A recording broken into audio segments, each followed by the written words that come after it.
Tonight, I want to tell you about the Sith, and how a single Jedi Knight's choice to walk away from everything his order taught him became the seed that would, across millennia, nearly consume the entire galaxy in darkness. This is a story that spans 10,000 years, from the first moment of schism to the very last breath of a Sith Emperor. And what I find myself coming back to again and again is that it all began with one person deciding that the Jedi were wrong. Not corrupt, not fallen, wrong. Wrong in their understanding of the Force itself, in what it meant to be human, in what a person was capable of becoming if they stopped being afraid. Around 6,900 years, before the rise of the Empire that would nearly extinguish the light, a Jedi Knight stood at a crossroads and chose to leave everything behind. We do not know his name anymore, or if we do, it has been buried so deeply in historical sediment that it no longer surfaces. Only his decision survives, and the consequences of it. What we know is this: he believed the Jedi Order's teachings about the Force were incomplete, a half-truth dressed up as wisdom. The Jedi taught that the Force should be approached with serenity, that emotion was a pathway to weakness, that a Jedi should seek balance through the suppression of attachment, fear, and desire. Passionlessness as virtue, restraint as strength. This was the foundation of everything the Jedi stood for, and this Jedi Knight looked at that foundation and found it hollow. What if, he asked himself, and I imagine this thought came to him quietly at first, perhaps late at night when he was alone with the Force. What if restraint was not the path to strength, but the bars of a cage? What if the emotions the Jedi forbade, anger, ambition, the will to power, were not weaknesses to be overcome, but fuels to be mastered, sources of capability the Jedi were too afraid to touch? What if he was stronger than they thought? What if he could be stronger still?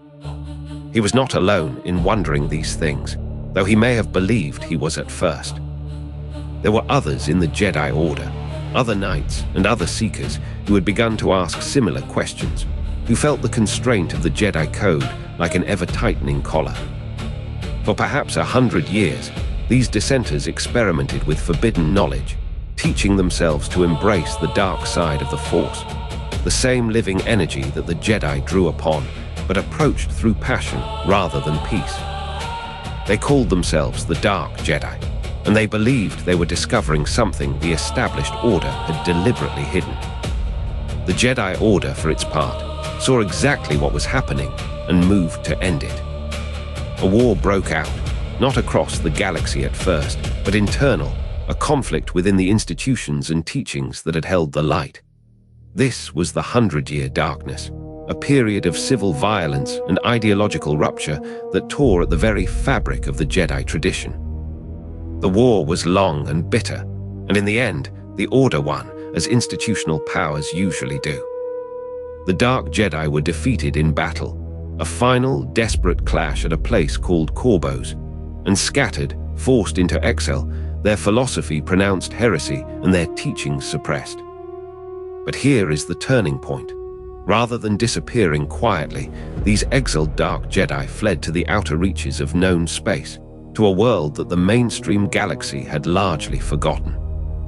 The planet was called Korriban, and it was home to a native species, the Sith, a red-skinned humanoid people who had built their own civilization in isolation, untouched by the Republic and the Jedi, living according to their own ways and mysteries. When the Dark Jedi arrived on Korriban, something unprecedented happened. The exiles brought with them their knowledge of the Force, their mastery of the dark side, their philosophy of strength through passion and will, and they encountered a species that seemed, almost by nature, inclined toward such teachings. The Dark Jedi did not come as servants or equals. They came as something closer to gods. They possessed power the native Sith people had never encountered, and they used that power not to enlighten, but to dominate. The Dark Jedi interbred with the native Sith, took them as subjects and slaves, and became rulers, dark lords over a dark people. And here is what matters, what settles in your chest when you think about it long enough. The word Sith began to change meaning. It no longer referred only to the red-skinned native species, though they survived under their new masters, often as servants and soldiers. The term Sith gradually came to mean something else, a practitioner of the dark side, a follower of this philosophy of strength and passion and the breaking of chains. It became a title of darkness, and the exiled Jedi who had founded this new order became the first in a lineage that would eventually span thousands of years. On Korriban, in temples built in ancient stone and darkness, they created something the Jedi Order had worked for centuries to prevent, an organized, codified, alternative path to power through the Force, one that did not whisper in secret but roared openly.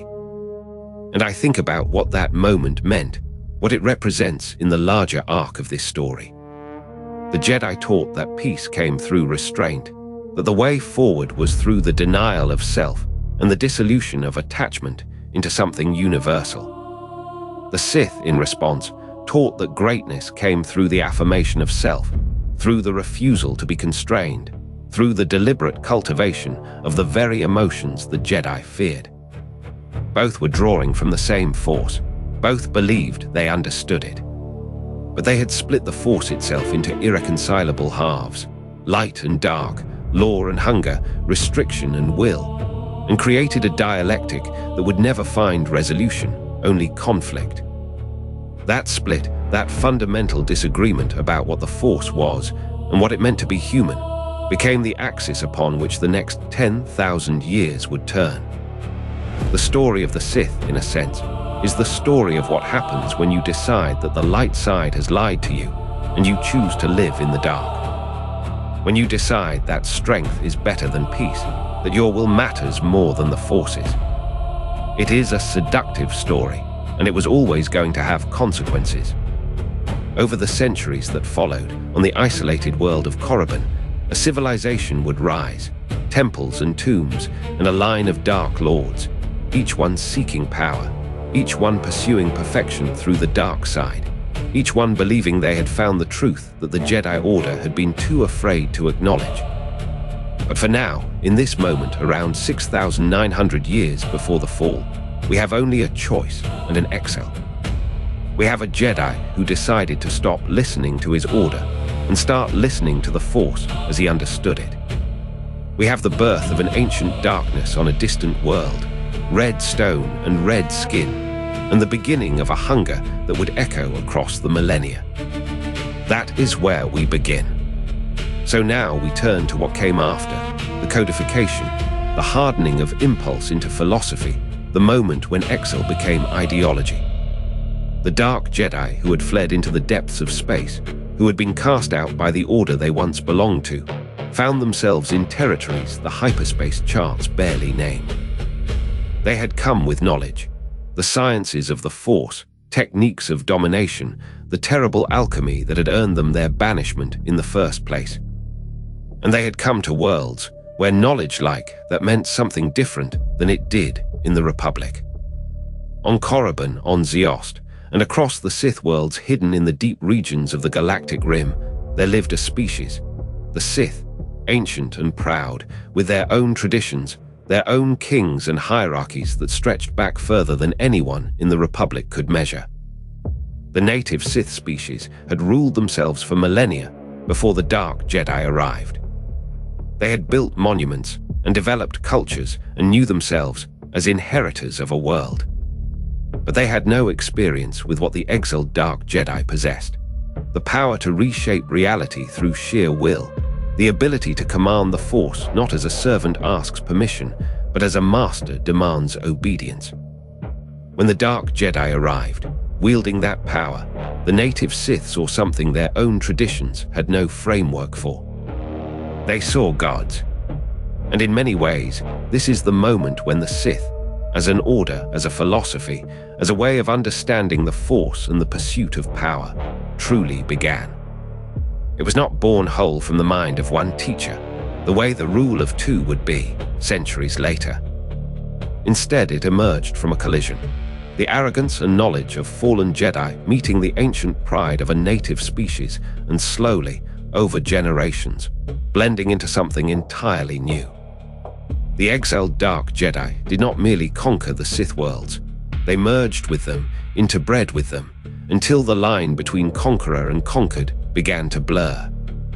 From this merging came a ruling caste, a new kind of priesthood that inherited the knowledge of the dark side from one parent and the ancient legitimacy of Sith kingship from the other. Over time, the word Sith, which had once meant simply the people of these worlds, began to mean something else entirely. A way of being, a philosophy of power, a refusal of the serenity the Jedi Order demanded. I want to be careful here, because this is where ideology takes its final shape, and ideology, once it hardens, is harder to break than stone. The Jedi Order taught that passion was dangerous, that attachment was a path to suffering, that the Force was best served through discipline and emotional restraint, through achieving perfect balance and inner peace. The Dark Jedi who had been cast out for their defiance now had time and space to argue the opposite. What if passion was not a weakness, but a strength? What if the emotions the Jedi Order asked you to suppress, anger, ambition, hunger, the drive to exceed your limits, were actually the deepest currents of the Force, the truest expression of what it meant to be alive and willing? What if serenity was not enlightenment, but a kind of death? These questions, asked quietly in temples deep beneath Korriban's surface, in chambers carved from the red stone that seemed almost to drink in darkness, began to crystallize into something more than mere defiance of the Jedi. They became a complete, oppositional philosophy of power. Among the founding philosophers of this new order was a dark Jedi named Sauzas Sin, who understood that philosophy without codification is only mood, and mood fades.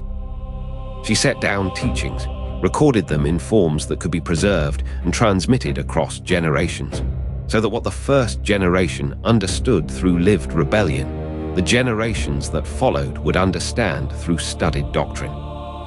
The core of this doctrine was crystallized in what would later be called the Sith Code. Peace is a lie, there is only passion. And through passion, I gain strength. Through strength, I gain power. Through power, I gain victory. Through victory, my chains are broken. It is a statement of almost perfect opposition to everything the Jedi Order held sacred, structured with the precision of a mathematical proof. Notice the logic of it. Peace is not a goal to be achieved, but an illusion to be seen through. The universe is not fundamentally ordered toward harmony. It is fundamentally about power and the will to obtain it.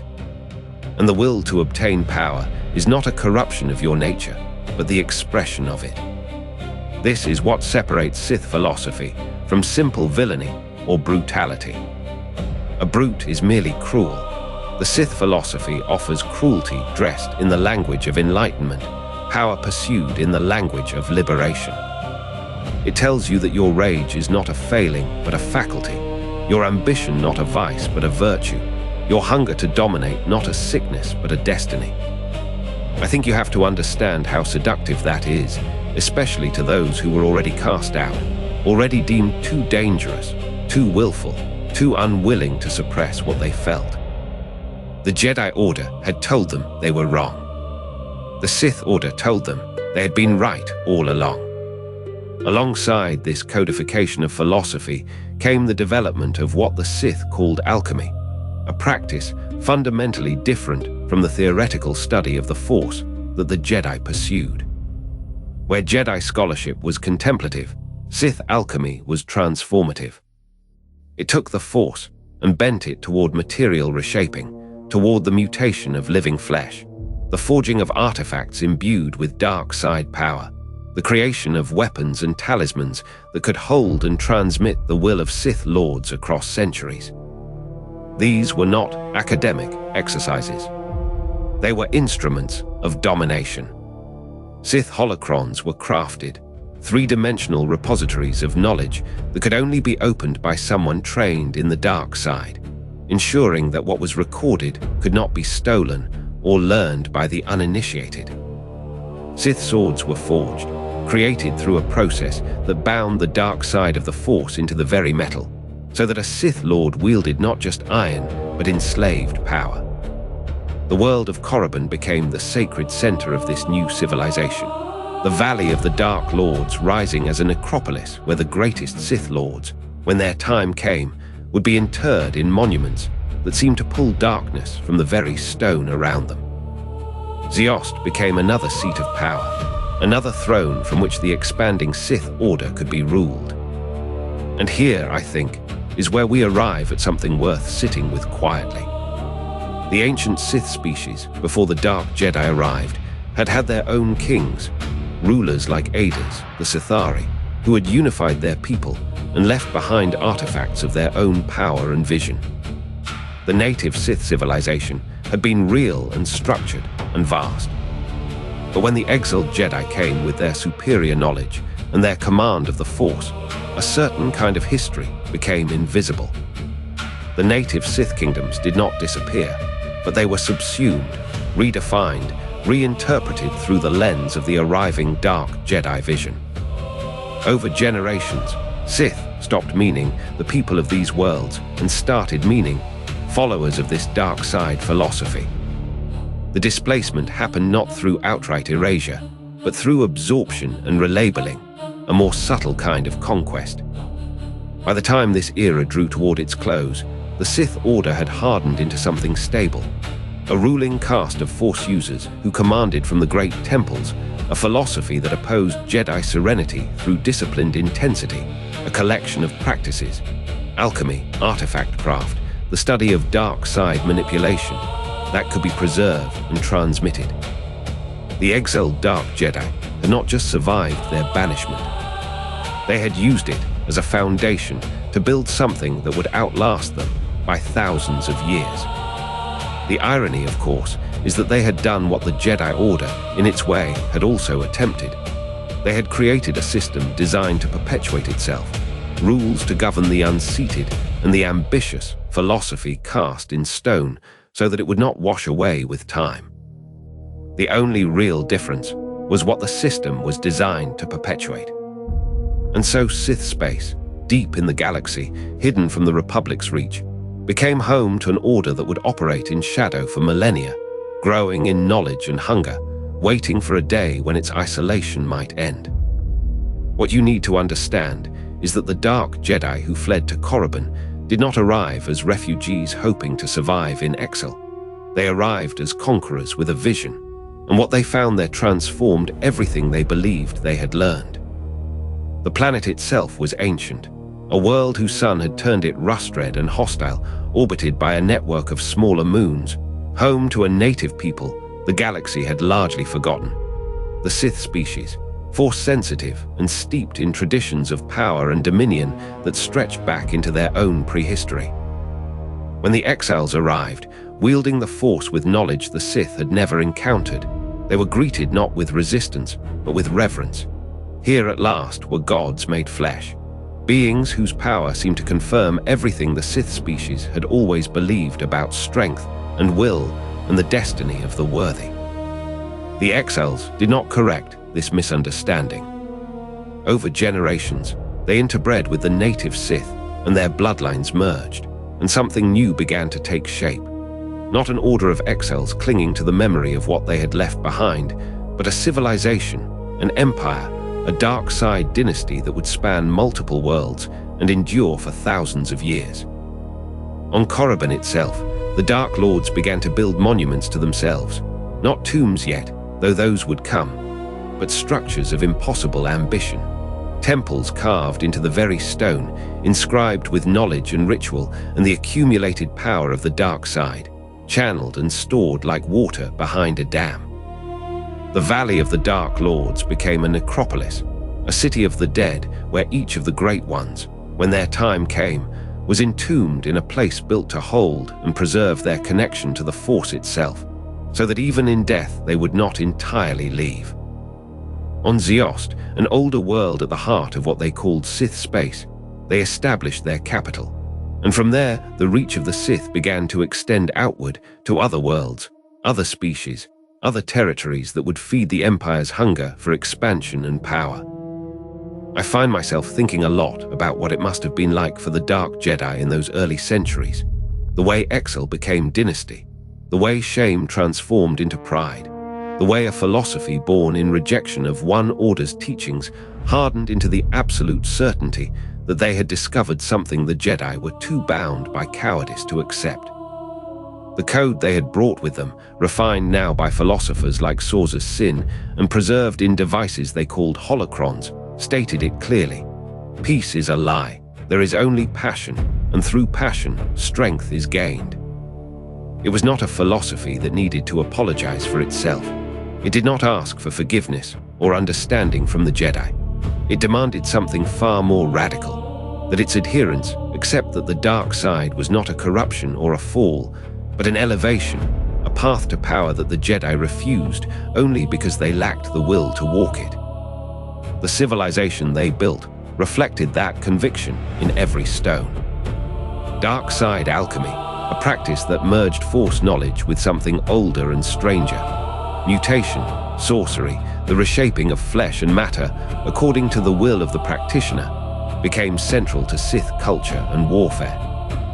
They created weapons and amulets inscribed with power. They took creatures and remade them into forms better suited to their purposes. They extended their lives through techniques the Jedi forbade even speaking of. There is a hunger at the heart of that. I think you can see it in the architecture, in the way they built so much, so vast, so permanent, as if grandeur itself could hold back the entropy that touches all things. For nearly 2,000 years, the Sith Empire endured in the deep outer rim, building in darkness, growing in knowledge, nursing the absolute certainty that one day they would return to the worlds the Jedi protected and take what they believed the dark side had always owed them. They were not unified in the way the Jedi Order was unified. The philosophy of strength and will did not naturally encourage peaceful coexistence among the powerful. Dark Lords ruled, each believing themselves destined for supremacy, and the courts of Ziost and Korriban were places of dangerous ambition where today's ally might become tomorrow's grave. But the structure held because the greatest among them, figures like Marka Ragnos, the Dark Lord who held the throne for a long period and whose name became synonymous with stability, possessed enough strength to keep the others in line, to balance the ambitions against each other, to maintain the empire even as its component parts constantly tested and strained against each other's boundaries. Around 5,000 years before the events that would eventually lead to Palpatine and the fall of the Jedi, something changed. Republic explorers, a brother and sister named Gav and Jory Darragan, lost their way in the hyperlanes and stumbled into Sith space, into worlds the Jedi had believed lost or didn't know existed, and they found themselves face to face with an empire. The Darragans were not warriors. They were prospectors, fortune hunters, people who had simply made a wrong turn and paid an extraordinary price for it. But Naga Sado, one of the greatest of the Dark Lords, saw in their arrival something far more significant. Proof that the galaxy beyond Sith space had not forgotten them, proof that the moment he had always believed in had finally come. He looked at the Darragans and saw not two unfortunate explorers, but an invitation, a doorway, the first step in a conquest he was certain was his by right. Naga Sado was formidable, a master of Sith sorcery and dark side illusion, a man whose power could reshape perception itself, making one ship appear to be 1,000, making the weak seem invincible and the outnumbered seem inevitable. When he moved against the Republic, he did not do so quietly or tentatively. He launched an invasion, directed his fleets at the deep core worlds and the strongholds of Empress Teta, wielded his sorcery like a hammer meant to shatter the entire structure of the Republic in one catastrophic blow. For a moment, it seemed as though it might work. Sith power crashed against worlds that had never known such darkness, and the Jedi Order found itself stretched and struggling in a way it had not been since the Dark Jedi first fled into exile. But the Republic endured, and Empress Teta led the counterattack, and Naga Sado, for all his power, for all the sorcery and the fleets and the will that had sustained him, was ultimately forced to retreat, fleeing the worlds he had believed were his by destiny. The Empire collapsed as suddenly as it had overreached, fracturing under the weight of its own ambition, and the Sith returned to the darkness they had come from. Naga Sadow himself fled into the deep Outer Rim, to a place so remote that the Republic would not find him for centuries. The fourth moon of Yavin, where he would spend the rest of his years using Sith alchemy to transform the Sith species into something new, the Massassi, a warrior caste purpose-built for servitude and conquest. What had been built so carefully, across so many generations, had been shattered in a single war. The glory of Ziost faded. The tombs on Korriban stood empty of the living. The empire that had seemed eternal revealed itself as just another thing that the galaxy had broken. But the knowledge remained, stored in the temples, preserved in the holocrons, carried in the bloodlines of those who survived. And in a way that is what matters most about this part of the story. Not the Empire's grandeur, but its persistence, the way that even in defeat the Sith philosophy and practice did not simply vanish. The way that Naga Sadow, even in exile on a moon at the edge of the known galaxy, continued to practice the dark side, continued to build, continued to believe that the Sith were not finished. He was right, as it turned out. They were only just beginning. Around 3,000 years before the rise of the Empire, the Sith Order stood at the height of what should have been its unquestioned dominion, and yet it was already tearing itself apart from the inside. The Great Hyperspace War had ended in defeat. Naga Sadow's ambitious gambit to conquer the Republic had cost the Empire everything, and in the wreckage of that failure, the Order fractured along the fault lines that had always been there, waiting. You have to understand, the Sith were not unified by any principle except the pursuit of power, and when power itself became scarce, when the resources that held them together began to dwindle, the Order reverted to what it had always been at its core, a collection of ambitious individuals, each believing themselves destined to rule. Marka Ragnos had held the throne of the ancient Sith Empire with an iron will, a dark lord whose reign had endured for centuries, whose authority was beyond question, whose strength kept the fractious lords beneath him in uneasy allegiance. But when Ragnos died, that unity died with him. Two contenders rose immediately to claim his throne. Ludo Kresh, who had counseled caution and restraint, and Naga Sadow, the very lord whose expansionist war had brought ruin upon them all. And here is where you begin to see the paradox at the heart of Sith society. Sadow had led the Order to catastrophic defeat, and yet he commanded the loyalty of a significant faction, because in the Sith's estimation, the failure was not the attempted conquest itself, but the failure to succeed. The weakness was not ambition, it was insufficient power to back the ambition. Kresh wanted consolidation, wanted to rebuild what remained of the Empire in secret, to wait and gather strength before ever again risking open war with the Jedi. Sadow, even after his retreat to the lost moon of Yavin 4, refused to accept that the Republic was his superior. He believed only that he had not yet found the right leverage, the right knowledge, the right instrument of dark power to bend the galaxy to his will. The conflict between them was not settled through negotiation or consensus. How could it be, in an order built on the principle that only the strong deserve to lead, but rather through competing claims of legitimacy that neither could fully enforce? The Sith Empire fractured into competing power bases, regional fiefdoms ruled by lesser Dark Lords who played Kresh and Sadow's ambitions against one another, seeking advantage for themselves. It is a pattern that once you see it, you will see again and again in the Sith's history. The moment power becomes distributed among many, those many begin to fight, and the fight weakens them all. But the Sith Order did not collapse immediately under this internal fracturing, and that is perhaps the most important detail to hold on to. It persisted, weakened and divided for another 1,000 years or more, because the philosophy itself, the belief that passion is enlightenment, that power justifies itself, that the strong must rule, was resilient enough to survive even the Order's repeated failures.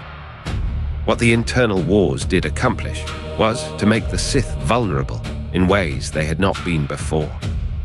They could no longer meet the Jedi in open conflict because they lacked the unified will to sustain a prolonged war.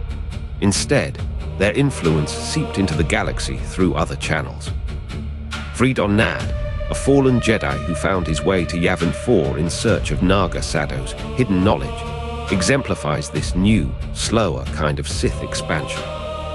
Rather than leading armies, Nad worked through corruption and influence, establishing himself on the distant world of Onderon, where he poured his dark side teachings into the royal family, allowing his will to persist even after his own death through the corrupted spirit that lingered in that place. Nad's legacy would haunt Onderon for generations, sparking civil wars and dynastic upheaval that the Jedi would eventually have to confront. But it was a different kind of war than Sadow's invasion had been. Slower, more insidious, harder to recognize as a Sith plot at all. The wars between competing Sith factions also had the effect of thinning out the Order's leadership ranks in ways that the Jedi Order, whatever its own internal problems, was spared. When two Sith Lords fought one another, they fought with the full power of the dark side, with sorcery and alchemy and the kind of violence that left nothing standing, and one of them inevitably died. The Sith had no mechanism for succession that did not involve elimination.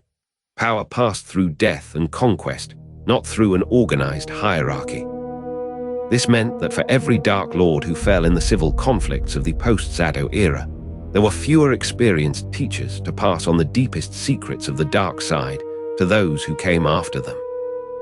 Knowledge was lost in those wars, hard-won secrets of Sith alchemy, techniques of domination through the Force, the philosophical frameworks that had taken centuries to develop. It did not vanish entirely. Much of it was preserved in Sith holocrons and in the monuments built into places like Korriban, where the Valley of the Dark Lords still held the tombs and teachings of the ancient masters. But the living chain of transmission, the teacher passing directly to student in ways that allowed for elaboration and deepening and evolution, that was fractured beyond easy repair. I think about this sometimes. How much of the Sith's weakness in later eras was not due to external pressure from the Jedi, but to wounds they had inflicted on themselves in these internal conflicts. By the time Darth Bane would eventually come to power, nearly 1,000 years hence, the ancient Sith Empire would be nothing but ruins and scattered remnants, and the survivors would be separated from the old teachings by so many generations and schisms that the philosophy itself would need to be reconstructed from fragments. The Rule of Two, when it finally emerged, would be presented as a return to strength, a solution to the Sith's recurring tendency towards self-destruction. But you cannot truly understand why Bane believed the Rule of Two was necessary unless you understand what happened here in these wars. How the Sith, for all their talk of strength and power, had proven themselves incapable of maintaining unity without a single supreme authority to enforce it. The very passion that the Sith Code celebrated as enlightenment, the refusal to be constrained by any law but one's own will, was the thing that made it impossible for them to work together once their unified enemy was no longer pressing at their gate. And so the Sith entered a long, slow decline that would take centuries to complete, hidden from the view of the wider galaxy, operating in shadow and exile, no longer an empire but a scattered collection of dark side practitioners, each believing themselves the inheritor of a tradition that was already fragmenting beneath them. The wars weakened them not because they lost battles to the Jedi, but because they had learned, apparently, nothing about why Sadow's attempt had failed in the first place. In the aftermath of Naga Sadow's defeat at the hands of Empress Teta and the Jedi, something ancient and terrible began to unmake itself across the galaxy, not with a bang, but with a slow, patient unraveling that would take centuries to complete. Korriban, the original Sith homeworld, the world where dark Jedi exiles had first planted their flag among the native red-skinned Sith and built the Valley of the Dark Lords, began its slow transformation into a tomb. The burial sites of the great Sith Lords remained, Ajunta Paul, Tulak Horde, Marka Ragnos, all entombed in their monuments, their spirits bound to stone and shadow, their knowledge locked in crystalline holocrons designed to preserve what they knew for a future that might never come. But the living chain that had held it all together, the unbroken transmission of master to student, of power growing and consolidating across generations, that was breaking. You understand, I think, what happened to them was not a single catastrophic moment like a superweapon or an invading fleet, but something slower and in its way more corrosive. The Sith began to lose their center. After Naga Sado's retreat to Yavin 4, and after the fracturing disputes between him and Ludo Kresh over Marka Ragnos' throne, the Empire split into factions that could never quite reunify. Without a unifying threat from outside, the Sith turned inward, and when the Sith turn inward, they consume themselves. Those civil wars we touched on in the last section, they were not a temporary inconvenience that a new strong leader could simply fix. They were a symptom of a system that had already begun to fail. The great fortress temples across Sith space, on Ziost, the ancient capital alongside Korriban, on the storm-shrouded jungle world of Dromund Kars, they continued to stand, but the unified will that had animated them was dispersing like smoke. Sith Lords who might once have bowed to a central authority now claimed isolated strongholds, fragmentary power bases, smaller and more desperate kingdoms within kingdoms. Some retreated inward to study Sith alchemy in solitude, pursuing immortality and transformation, hoping that individual mastery might preserve what collective power could not. Others, like Freedon Nad, chose a different path entirely, not the bold conquest that Naga Sado had imagined, but a patient, almost whispered corruption, influencing royal bloodlines on distant planets like Onderon, planting the seeds of darkness where Jedi attention was less likely to reach. It was a humbler ambition than empire, but perhaps a more durable one. What you have to understand is that a civilization does not fall only when its cities burn. It falls when the people who made it work stop believing it will survive. And by the time of the Great Sith War, nearly 2,000 years after the Hyperspace War's devastation, something had shifted in the collective will of the Sith. The dream of a restored empire never fully died. It persisted as nostalgia, as memory, as something that lived in the dark side itself, waiting to be rekindled. But it was a dream now, not a present reality. What remained were ruins. Korriban became a necropolis, a world where pilgrims and dark side seekers would eventually come to pray in the tombs of the ancient lords, to study the monuments and crypts, and hope that something of their predecessors' power might be conferred by proximity. The Valley of the Dark Lords, that vast funerary complex where the greatest Sith had been interred with their secrets, it stood empty of living authority, a museum of the dead tended by no one. Ziost, too, faded from the center of things. And across all the scattered worlds of Sith space, the fortresses and temples that had once hummed with dark side energy grew quiet, or were gradually abandoned as their lords died, and their students failed to inherit their knowledge with sufficient depth to sustain what had been built. There's something I want to sit with for a moment, because I find myself thinking about this part a lot. The Sith had built a philosophy that celebrated strength above all things, the will to power, the refusal to be constrained, the belief that passion and ambition were enlightenment itself. And yet what destroyed them was not an external enemy, but the logical endpoint of that very philosophy. In a system where every individual is encouraged to pursue their own power above all else, there is no mechanism for preservation, no safeguard for the collective project. Each Sith Lord wanted to be the most powerful, to surpass their master, to claim the throne, and that internal competition that should have made them stronger instead tore them apart. It's a particular kind of tragedy, I think. The Sith did not fall because they were wrong about the power of passion. They fell because they were right about it and could not control it. What happened instead, and this is where the story takes on a strange, almost melancholy texture is that the Sith transformed from an empire into an inheritance. The knowledge survived, preserved in 1,000 careful ways. In holocrons, those crystalline matrices that held the consciousness and teachings of the Dark Lords, locked away with guardians and puzzles so that only the worthy, or the desperate enough, could access them. In amulets and talismans, scattered across the galaxy, imbued with dark side power, waiting to be found by those who would recognize their significance. In ruins and temples that became pilgrimage sites, drawing seekers of the dark side like moths to a flame. In the memory of what the Sith had been, encoded in stone and starlight, and the very fabric of Sith worlds themselves. And in the spirits of the ancient lords, bound by ritual and alchemy to their monuments, their tombs becoming prisons and sanctuaries both, unable to move on, but also unable to truly die. There's something almost tender in that, if you can call anything about the Sith tender, the desperate attempt to preserve, even as the Empire fell. Naga Sado had done it on Yavin 4, binding his spirit to that hidden world, using Sith alchemy on the native Masasi warriors, creating temples as vessels for his will and knowledge, refusing to simply end, even in defeat.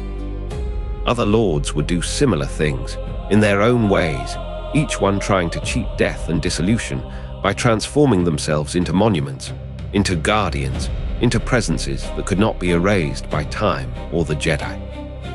But it was a kind of defeat nonetheless. An empire becoming a library. Living authority becoming ancestral voice. The future becoming memory. What the Sith had lost, and this is what I want you to hold as we move forward into the next era, is the ability to act as a unified force in the galaxy. What they had preserved almost by accident was something more durable.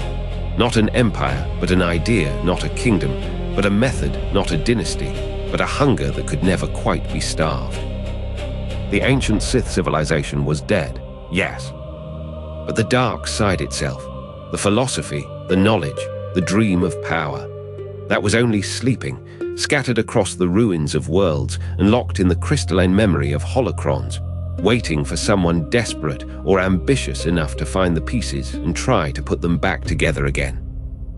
And waiting, as all things patient wait, is what the dark side does best. Long before the galaxy knew to fear the darkness, before the Empire drew its iron hand across the stars, there was a man named Dissel who worked in the cortosis mines of Apatros, digging in the dark for ore that would be fed into machines he would never own. He was not born to philosophy or power. He was born to debt, to the Outer Rim Oreworks Company that owned not just the mines, but the very air he breathed, measured, and sold back to him in measured portions. But somewhere in him was a hunger that the company could not mine away. And when the Sith came recruiting soldiers for the new Sith Wars, Dissel answered, because even a war for the dark side felt like freedom when compared to the life of indentured servitude he had known. He was a soldier first, a student of the dark side second, and he trained at the academy on Korriban in the Valley of the Dark Lords, where the tombs of ancient Sith seemed to whisper their secrets from the stone. The order he joined was led by a Dark Lord named Khan, who had done something the Sith had not done in centuries. He had tried to make them equal. No single supreme ruler, Khan declared, but many Dark Lords, each powerful, each with their own dominion, sharing the authority of the Sith Order. It sounds like it should have worked, in theory. In practice, Dissel soon saw what he suspected. That power given freely to many is power diluted among all, and a diluted Sith Order was one that spent as much time fighting itself as fighting the Republic and the Jedi. He watched the infighting spread like a wound through the Brotherhood's ranks, watched ambitious lords position against ambitious lords, watched the whole structure corrode from within by the very thing it claimed to celebrate, the will to power. And he understood, in a way that few in the Brotherhood seemed to, that this was not strength, it was weakness pretending to be freedom. The wars raged on, world after world, and Dissel proved himself again and again, brutal, efficient, uncompromising. until he rose through the ranks and took for himself the name of a Sith Lord, Darth Bane. But even as he rose, he was thinking about what came after the war, what structure would allow the Sith to endure when, not if, but when, they were confronted again by the Jedi and the Republic. He studied the holocrons preserved in the Academy, teachings left behind by the ancient Dark Lords, and among them he found the words of Darth Revan, a Sith who had come close to reshaping the entire galaxy and had understood the cold mathematics of power in a way that spoke to something in Bane. The thought bomb was Khan's final gambit, a weapon so dark that it would destroy the Force itself in the moment and place of its detonation, a weapon that would annihilate the Sith and Jedi alike, an act of apocalypse disguised as a final victory. I find myself thinking about this moment a lot. Bane standing there, understanding that Khan was about to destroy everything, and making the choice not to stop him, but to use him. He positioned Khan, nudged him toward the detonation, let the Dark Lord believe it was his own while driving him toward the thought bomb and the moment of mutual annihilation. The 7th Battle of Ruusan became a graveyard for both orders, the assembled Brotherhood of Darkness, the army of the Jedi, all of it consumed in one moment of mutual destruction. But Bane survived, because he had not been among the assembled. He had positioned himself outside the moment of detonation, watching his own order be erased so that something new could be born from the ashes. It's a terrible kind of clarity, and I think it's important to sit with what it means. Bane did not save the Sith. He allowed them to die so that he could resurrect them in a new form, one that would be stronger precisely because it was smaller. He walked alone through the ruins of Ruusan, the thought bomb's devastation surrounding him, the Jedi believing they had won, the Republic believing the Sith were finally, wholly extinct. And in the silence of that false victory, Bane began to rebuild.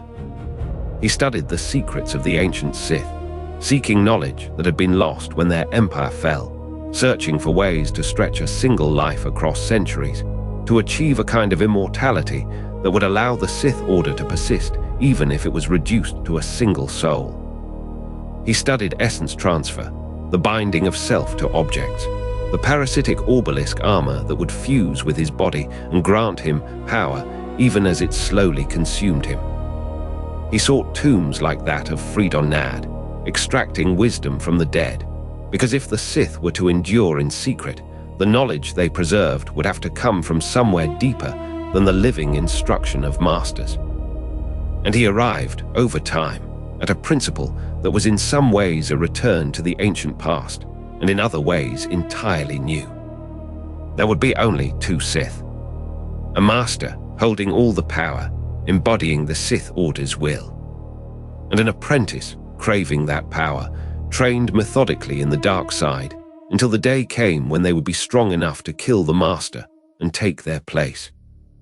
The apprentice was not the master's heir in the way of kindness or inheritance. The apprentice was the master's predator, waiting for the moment to strike. And in that tension, in that designed antagonism, Bane saw the solution to the Brotherhood's fatal flaw. The Sith would not share power and dilute it. They would concentrate it, narrow it, focus it through a single channel of succession. The apprentice who grew strong enough to kill the master would be stronger for having done so, stronger in will, stronger in the dark side, more worthy of wearing the mantle of Sith Lord. It would take patience, generations of patience, because 2 people could not conquer a galaxy headlong. 2 people could only work in shadow, could only place themselves in the fabric of other people's civilizations, and slowly, methodically, corrupt them from within. But Bane had time. He had studied ways to extend his life, to hold on to his body and will long after they should have given way. And if the project would take 1,000 years, then he would begin a 1,000-year work. He found his first apprentice not as a student in an academy, but among the survivors of Ruusan itself, a young, Force-sensitive girl named Zana, whose cousin had died in the fighting, who had nowhere and no one to turn to except the man who appeared to her in the darkness and offered her power, purpose, and revenge. Darth Zana became the second of the two, and through her would flow the continuation of Bane's line, and through that line would flow all that was to come. With that single decision, Bane did something that the ancient Sith Empire, for all its majesty and reach, had never been able to do. He created a structure that could survive. A structure that did not require millions of adherents or vast temples or openly conquered worlds. A structure that required only patience, only hunger, and only the willingness to wait in the darkness while the galaxy moved above, unaware. The Jedi and the Republic celebrated at Ruusan, believing they had finally ended the Sith threat forever, and in a real sense, they had. The old Sith were gone, the Brotherhood was ash, the ancient Empire was dust. But what Bane had begun would prove far harder to kill, because it needed so little to sustain itself. It needed only two. And it needed time. And it had both. In the silence after Ruusan, the work of 1,000 years began quietly, invisibly, in the spaces between the stars. After the thought bomb detonated on Ruusan, after the dust settled and the screaming stopped, there was a silence across the Force that the Jedi had not felt in 1,000 years. They believed the Sith were gone, truly gone this time, not merely scattered or defeated, but extinguished, burned away like a fever breaking. And for all they knew, standing in their temples and meditating in their halls, it was true. But in the ruins of Ruusan, among the fallen and the forgotten, one survivor walked alone. A man who had been called Dissel, who had learned the name Darth Bane, who understood something the Jedi did not. He understood that the Sith had been destroying themselves all along, and that their destruction had nothing to do with the Jedi at all. The Brotherhood of Darkness had been vast, hundreds of Sith Lords, each with their own ambitions, their own interpretations of power, their own hunger to be supreme. And that hunger, that endless, cancerous competition, was what had killed them. Bane had watched it happen from within, had seen the Brotherhood fracture into factions, had felt the dark side itself grow thin and scattered across so many masters that no single one possessed anything resembling true dominion. What they needed was not more Sith. What they needed was fewer. There is something I find myself returning to often in the history of the Sith, and it lives in that singular insight, that sometimes the way to build something unbreakable is not to make it larger, but to make it smaller, and to make the smallness itself into law. Bane did not flee to gather a new army, or to rebuild the Empire as it had been. He went instead into the forgotten places, to Korriban first, where the ancient tombs still held the knowledge of the old Dark Lords, where the Valley of the Dark Lords stood silent under its endless night. He studied the holocrons left behind, including one created by a Sith Lord named Revan, who had lived centuries before, and whose journey from light to darkness and back again had been recorded in crystal for posterity. Bane walked the necropolises of that dead world and listened to the whispers of dead masters, and he extracted from them the one truth they had all learned too late.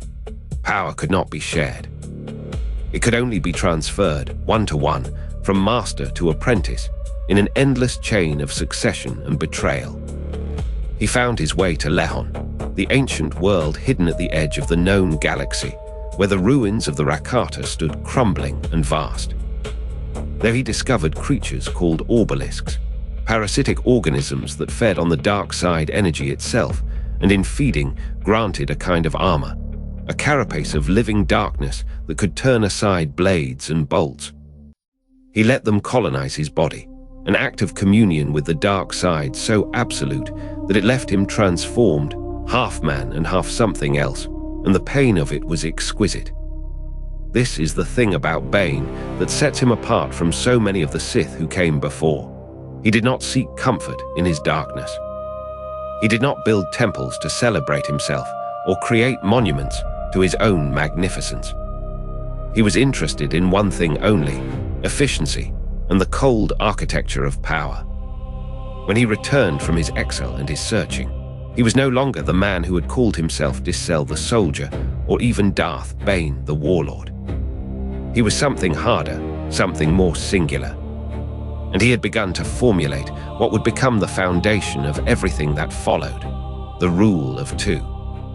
The principle was this: from this moment forward, the Sith would never again number in the hundreds or the dozens or even the 10. There would be only ever two: a master who held all the power, who embodied it completely, and an apprentice who craved that power, who trained relentlessly with the knowledge that one day, if they were strong enough and patient enough, they would kill their master and take their place. The apprentice is not a successor. The apprentice is a predator wearing the skin of a student. And the master trains that predator knowing exactly what the master has created. This is not a flaw in the system. It is the system. The tension between them, the endless, quiet war that exists between every master and every apprentice in the 1,000 years that follow, is what selects, across generations, for true strength. The weak are culled not by external enemies, but by the weight of their own ambition. If you are not strong enough to kill your master, you do not deserve to be master. It is a philosophy that sounds monstrous, and it is, but there is a purity to it that should not be overlooked. It is evil made logical, made comprehensible, made nearly inevitable. Bane understood something else as well, something that would guide the Sith for the next 1,000 years. They could not win quickly. Two Sith could not march on Coruscant and seize the Republic by force. Two Sith could not defeat the Jedi in open combat, not when the Jedi Order numbered in the thousands and had the backing of an entire galactic government. So they would not try. Instead, they would wait. They would hide. They would work from the shadows, planting seeds in the soil of the Republic itself, cultivating discontent, manipulating events from behind veils so thick that the Jedi would never even know they were being hunted. The beauty of the rule of two, I think, lies partly in this. It is a 1,000-year plan pretending to be a philosophy. Every generation of Sith to come after Bane would inherit this understanding, would carry with them the knowledge that their work was not for them, that they were laying groundwork for apprentices not yet born, for a confrontation with the Jedi that might not come to fruition for centuries. That requires a patience that borders on the inhuman. Bane found his first apprentice among the survivors of Ruusan, a young girl with raw force sensitivity whose name was Rain, who would come to be known as Darth Zana. He took her into his service and began to teach her, not with gentleness but with precision, showing her how to channel her anger and her fear into something sharp and useful. She would eventually betray him, as was the design. She would grow strong enough to kill him and claim the title of Sith Lord for herself. And then she would take an apprentice of her own, and the pattern would continue, link by link, like an unbroken chain forged in darkness, reaching forward into centuries none of them could yet imagine. For the Jedi, the end of the new Sith Wars meant peace, or what they could convince themselves was peace. The threat, as they understood it, had been eliminated. They could not see the shadow that had taken root in their blind spot, could not feel the two figures moving through the galaxy like ghosts, like a virus in the body of the Republic itself. And I think there is something worth dwelling on in that blindness, in how the Jedi's very confidence in their victory, their certainty that the Sith were gone, created the perfect conditions for the Sith to return. The hunter who believes the prey is dead stops looking. And a hunter who stops looking is vulnerable in ways they cannot possibly anticipate. So begins the 1,000 years of shadow, the long patience, the slow weaving of a net that would not fully close until 1,000 years had passed, and the time of the Phantom Menace was upon the galaxy at last. For now, though, there is only darkness and waiting, and the quiet certainty of two Sith moving through the night, knowing that eventually, inevitably, their time would come. In the deep silence of the Outer Rim, in the places the Jedi Order's starlight had never quite reached, there lived a Sith Lord named Plagueis, though that was not the name he used in boardrooms or business ledgers, where he was known as Higo Damask. a moon magnate with fingers in the banking systems that quietly held the galaxy together. The moons are a careful species, evolved on a world of calculation and precision, and Plagueis embodied that precision in everything he undertook, bringing to the dark side something the previous Sith Lords, in all their burning ambition, had sometimes lacked: patience, method, the willingness to think not in decades, but in centuries. He had studied the ancient texts of Korriban, meditated on the holocrons left behind by the Dark Lords of old, and come to a conclusion that obsessed him more with each passing year. The Sith had always been vulnerable in the same way. They were mortal, and mortality was the final betrayal. Every Sith Lord who had ever lived, no matter how powerful, no matter how magnificent in their command of the Force, had eventually died, and in dying, had lost everything they had built and everything they had learned. But what if that did not have to be true? What if death itself, that oldest of all masters, could be negotiated with, perhaps even cheated? Plagueis became consumed by this question in a way that shaped everything else he did, every calculation he made, every move he orchestrated through the banking systems and the corporations that moved capital between stars. He learned the old Sith practices of alchemy, studied the manipulation of the Force at its most subtle and biological level, the way the Force moved through living cells and animated matter itself. There was something called midi-chlorians, microscopic life forms that dwelt in every living cell, the very instruments through which sentient beings connected to the Force. Most beings never paid them any attention. They were too small, too invisible, too quotidian to matter. But Plagueis understood that in their smallness lay a kind of power that the great shows of Force lightning and telekinesis could never match.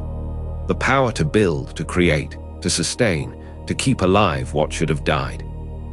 He began to study whether it was possible to influence these midi-chlorians directly, to use them not just as a conduit for the Force, but as a medium through which to sculpt life and death itself.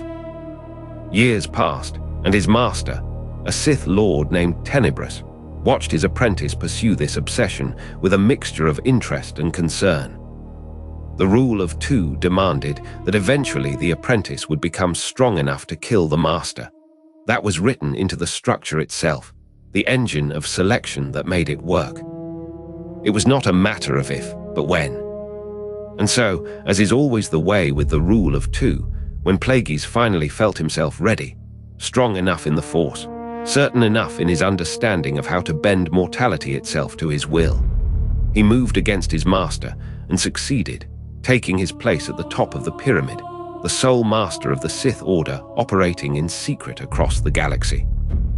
With the death of Tenebrous came a new burden: to find an apprentice of his own, someone who could be molded and taught, who could eventually become strong enough to threaten him, and in threatening him, would be following the law that held them both. That apprentice came to him in an unexpected form, a human from the world of Naboo, a man named Palpatine, who possessed both exceptional control of the Force and something equally valuable, a gift for reading others, a predatory intelligence that understood how to move through the Senate and the institutions of the Republic without detection. Plagueis took him as his apprentice and gave him a new name, Darth Sidious, meaning the Hidden One. There is something poignant, I think, in how Plagueis must have believed that in this young man he had found not only a successor to the Sith tradition, but also, perhaps, the one who would help him achieve what he had been working toward all his life, the conquest of death itself. He taught Sidious everything, the deep secrets of the Force, the subtle manipulations of midi-chlorians, the way to keep those who were precious from slipping into death's grip. He showed him how much power they could exercise if they worked together, if they were patient, if they moved through the shadows of the Republic's institutions like pressure, applied slowly and steadily to the seams of a stone wall. And perhaps Plagueis even believed that this partnership would be different, that Sidious would be so fascinated by the promise of immortality, so caught up in the larger design, that when the moment came, as it always did, as it must, according to the rule of two, it would be different. It was not. The rule of two does not permit sentiment. It is built on betrayal, and betrayal is what it always produces. One night, as Plagueis slept in his chambers, secure in the knowledge he had imparted to his apprentice all the secrets of bending mortality to his will, Sidious came to him and killed him. As is written, as is required, as is the way the Sith have always done it, since Darth Bane carved the rule into being all those years before on the ruins of Ruusan. And so Darth Plagueis, the wise, who had spent his entire life studying how to prevent the irreversible, who had devoted everything to the conquest of death, found himself utterly and completely dead, all his knowledge transferred into the hands of the one who had killed him, leaving nothing behind but absence and the residue of his obsession in his successor's mind, a hunger for immortality that would drive the next phase of the Sith's designs toward the destruction of everything the Jedi had built. With Plagueis gone and Sidious ascendant, there remained only 2 Sith in all the galaxy. A new master, alone and already planning, and the spirits of the ancient dead, waiting in their temples and their tombs, indifferent to whether anyone would ever listen to them again. There is a moment in every life where ambition first recognizes itself, where someone understands that the ordinary path laid out for them will never be enough. And this is the story of such a moment, and what it cost. On the planet Naboo, in the lakeside cities where the water gleams like polished stone, a young man named Palpatine moved through the aristocratic world of the House Palpatine with a kind of careful grace that betrays someone always calculating, always watching. His family had wealth and position, the sort of comfortable station that would have satisfied most people. A life of minor nobility, political favor, perhaps a seat in the Senate if he aged into the right connections. But Palpatine, even as a teenager, understood something that his parents could not, that the world was built for people bold enough to take it, and that he was made of exactly that kind of boldness. It was during this time, when his hunger for power had begun to crystallize into something more dangerous than mere ambition, that he first encountered a man named Higo Damask. Damask was Moon, a species of tall, pale beings with long fingers built by their evolution for the precision work of banking and calculation, and he moved through the upper echelons of galactic finance with the quiet authority of someone who had learned long ago that wealth is only a stepping stone to something far more profound. Damask controlled the Damask Holdings, a financial empire that touched trade routes, banking interests, and political machinery across 100 systems, and he had come to Naboo on business that had nothing to do with a restless young noble. But Damask sensed something in Palpatine that most people could not perceive, a sensitivity to the Force, that invisible current that flows through all living things, and more importantly, a willingness to pursue power at any cost. When Damask recognized this, he began to cultivate the relationship with the patience of someone who understands that the most valuable resources are always grown slowly, in darkness, far from the sun. What Damask was offering could not be spoken aloud, not in a world where the Jedi Order stood as the guardians of the Force and the keepers of the light, where the very mention of the dark side was something that would mark a person as heretical. But the message was clear enough. There was a path, a hidden path, a way of understanding the Force that the Jedi had rejected and suppressed for thousands of years, and if Palpatine was willing to step onto it, Damask could teach him. The question, of course, was whether Palpatine was truly willing, whether he would surrender his safe life, his family name, his position in society, for the possibility of something far greater. And here is where the real darkness entered, because Palpatine's answer came not as a whisper or a secret, but as an act of violence so complete that it severed every tie he had to the person he had been. He murdered his family. His father, Kosinga Palpatine, the man whose name he bore, he killed, struck down in an act of fury, and that consumed the entire household in darkness and death. His mother, his siblings, everyone who represented the life of comfortable nobility that he was choosing to leave behind. He ended them all, a massacre born not of political necessity, but of pure, burning rage. It was a declaration more absolute than any words could have been. I am not the man you raised. I am not the son of your house. I am something else entirely, and I will burn away everything I was to become it." When it was done, Damask came to him in the aftermath of that destruction, and there was no shock on the moon's face, no judgment, only a kind of recognition, as if he had been waiting for Palpatine to prove exactly this. I want to pause here for a moment, because there is something in this act that tells us something essential about the nature of the Sith path, something that distinguishes it not just as a philosophy, but as a lived experience. The Jedi speak of severing attachments as a path to clarity and strength, a calm release of the bonds that tie you to the world. The Sith, by contrast, sever those bonds through violence, through rage, through an act so definitive that there can be no return, no redemption, no quiet walk back to the life you left behind. To become Sith is not to transcend your humanity. It is to commit an atrocity so profound that you can never again pretend to be anything other than what you are.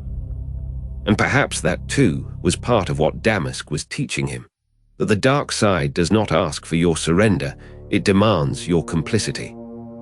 From that moment forward, Palpatine became Darth Sidious, and his education truly began.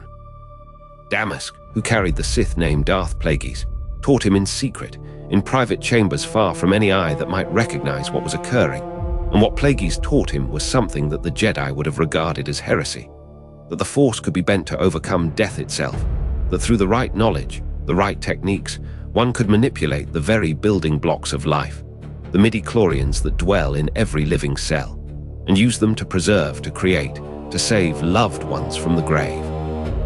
It was an obsession that had consumed Plagueis for years, this hunger to cheat mortality, and now he was passing that hunger on to his apprentice, teaching him the deepest secrets of Sith alchemy, the techniques that no Jedi would ever pursue because they were built on a foundation of fear and desperation. The fear of loss, the desperation to hold on to what one loved beyond the natural limits of life. And here is what makes this particularly cruel. Plagueis was teaching Sidious the very thing that would one day make Sidious vulnerable, the very hunger that would drive him into the arms of Palpatine, that would make him believe that Plagueis held the secret to eternal life, that if he could just survive long enough, he would understand it completely. Meanwhile, beneath all of this learning, the rule of two was already at work. Darth Bane had designed the structure nearly 1,000 years earlier. Master and apprentice, two Sith forever, with betrayal written into the very foundation of the relationship. The master teaches the apprentice everything, makes him strong, prepares him for the moment when strength will turn against strength, when the student will finally be ready to destroy the teacher and take his place. It is not a flaw in the system. It is the engine of it, the mechanism by which the Sith select, generation after generation, for absolute power. And as Plagueis taught Sidious, as he poured into his young apprentice the accumulated knowledge of the Sith Order, as he helped him build a public identity in the Senate while secretly grooming him for something far greater, Plagueis was unknowingly teaching his own replacement, preparing the blade that would eventually cut him down. What Plagueis did not yet understand, or perhaps, in some quiet corner of himself, he did understand and accepted, is that the rule of two does not forgive mercy, does not reward loyalty, does not allow for the comfortable retirement of a master who has successfully trained an apprentice. It only allows for replacement, for the perpetual cycle of hunger and betrayal that keeps the Sith from fragmenting as they had so many times before. On distant Maijito, in the halls of Damask Holdings, a moon banker made decisions that moved banking clans and corrupted senators, and prepared the path for a young man from Naboo to walk into power. And neither of them yet understood that this path led to a moment, years hence, when one of them would lie sleeping and the other would finally be ready. But the machinery was in motion now, the pattern repeating itself for perhaps the 10,000th time, and nothing could stop it. There is a moment that arrives in the life of every Sith apprentice when the rule of two finally crystallizes in its true meaning, when the abstraction becomes flesh and blood and choice, and that moment is the one we're about to sit with now. For nearly a decade, Palpatine had walked a careful line, senator by day, secret student of the dark side by night, learning from a master whose power seemed almost theoretical in its scope and reach. Darth Plagueis taught him the science of it all, how midi-chlorians were not merely the midi-chlorians were not merely passengers in the blood, but tools, instruments that could be manipulated, bent, shaped through will, and the dark side to do things that seemed to belong to mythology. That one could keep others from dying, loved ones, important pieces, the people you needed to remain in play, and that this was not healing, but something deeper, something that rewrote the very contract between life and ending. Palpatine, as Sidious, had been an attentive student, absorbing not just the techniques, but the hunger that animated them. He understood, as his master did, that the ancient Sith had pursued power for power's sake, that they had burned themselves out in wars and ego, and the simple, impossible mathematics of too many lords wanting to rule the same darkness. The rule of two had made them patient. It had made them invisible. It had made them, in theory, unstoppable. But Palpatine had also learned something else from his study of the Sith, something that lived deeper than the teachings, in the structure of the Order itself. Every master had once been an apprentice. Every apprentice was taught everything, given access to the deepest mysteries, groomed not just for service, but for succession. And succession, by definition, required the death of the current master. This was not a flaw in Bane's design. It was the design. The tension between master and apprentice was not something to be managed, but something to be weaponized, refined over generations, selecting always for strength and will and the capacity to want more. Plagueis had taught his apprentice well, perhaps too well, and somewhere in those lessons, in the theories of midi-chlorian manipulation, in the studies of immortality, in the countless hours spent learning not just to take power, but to anticipate its uses. The master had failed to notice that he had trained a blade sharp enough to cut him. By the time Palpatine was ready, he had become something Plagueis perhaps had not fully reckoned on. Not just powerful, but patient in a way that matched his master's own patience, capable of seeing 10 moves ahead, comfortable with waiting as long as it took. And the irony, sitting underneath all of this, is that Plagueis would have recognized it if he had looked, because he had done exactly the same thing to his own master Tenebrous, the Bith from whom he had seized the mantle of Dark Lord a generation earlier. The cycle was turning. The apprentice was becoming ready. And Palpatine, now deep in his rise through the Senate, positioned carefully in a seat of growing influence, could feel it, could feel the inevitability of it, the weight of the rule of two settling like a truth that could no longer be postponed. There are accounts of Plagueis and Sidious together in those final weeks, in the private chambers on Coruscant where the mask could come off and master and apprentice could speak in the language of the dark side. They had celebrated, according to some of these accounts, drunk wine that was old enough to have aged alongside empires that no longer existed, toasted to ambitions that were finally within reach. The galaxy was trembling on the edge of something. The Naboo crisis was unfolding. The Trade Federation was moving as Palpatine had orchestrated, and the path to the Chancellorship was opening, step by step, exactly as had been designed. Plagueis, by most accounts, felt secure. He had an apprentice who was devoted, who served him faithfully, who had proven his loyalty across years of training and careful work. What more was there to fear? The answer, of course, was nothing. There was nothing more to fear, because fear was already obsolete. On a night that no record has kept particularly sacred, because the Sith do not mark their turning points with monuments. They simply move forward. Palpatine came to his master while Plagueis slept. And here is where the rule of two completes itself, where all of the patience and teaching and careful grooming of a successor reaches its moment of truth. The betrayal, when it came, was not dramatic or loud or accompanied by grandiose speeches. It was quiet. It was almost intimate in the way that betrayals often are. one consciousness ending while another simply continued, power transferring from a sleeping form to a standing one, the dark side flowing from the exhausted vessel into the one still hungry.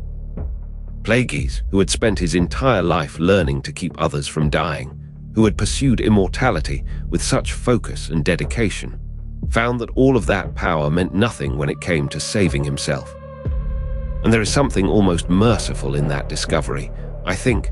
The way that the dark side's great secret, the thing every Sith chases, turns out to be a kind of elaborate joke played by the Force on those who seek to transcend it. You cannot escape death.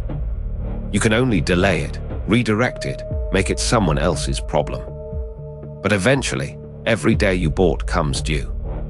The Sith Master had been unmade by the Sith apprentice, and the rule of two had claimed another master to the ambition of another apprentice. And somewhere in the mathematics of that betrayal, Darth Bane's ancient design, conceived in the ruins of Ruusan 1,000 years earlier, whispered its approval. With Plagueis dead, Sidious moved into the space that had opened before him without hesitation or ceremony. He was the master now. He held the full weight of the Sith Order, all that knowledge, all that power, all that patient hunger that had been building for 1,000 years, in a single human form, still young enough to move in the galaxy without suspicion, still deep enough in the Senate to reach for what came next. And what came next, he had already begun to prepare. There was a Zabrak assassin named Maul being trained in secret. There were senators to be corrupted. There was a slow and methodical plan to position the Jedi where they could be most efficiently eliminated, to reshape the entire structure of the Republic into something new. The age of patience was ending. The age of action was beginning. And it had all turned, in the end, on a single moment of quiet violence in the dark. That is the rule of two in its final form. The mechanism that ensures the Sith can never truly be defeated from the outside, because they defeat themselves from the inside, with mathematical precision, generation after generation, until one apprentice finally stands alone in the darkness and wonders, perhaps, whether the next apprentice he trains will be any different. For 1,000 years, the Sith existed as a single heartbeat in the darkness, known only to themselves, hidden so completely that the Jedi had forgotten to look. Darth Bane had given them the architecture for it, the rule of two, a design so patient and so cold that it could sustain a civilization through pure geometry alone. And now, in the early decades of what would come to be called the Late Republic era, that design was about to enter its final, decisive phase. Sheev Palpatine was a senator from Naboo, a thin man with sharp features and an unassuming manner, the kind of politician who blended into committee rooms and left no particular impression on those around him.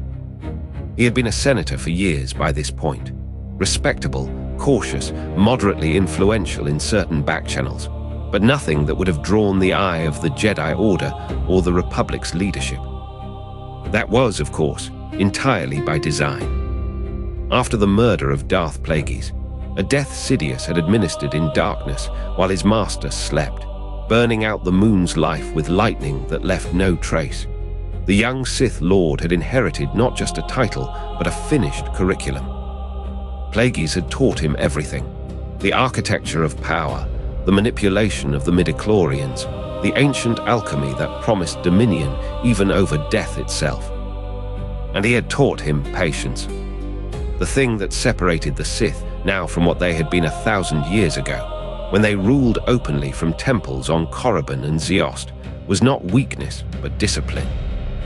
The Sith had burned themselves out trying to share what could not be shared, trying to divide power that could only exist in singular concentration.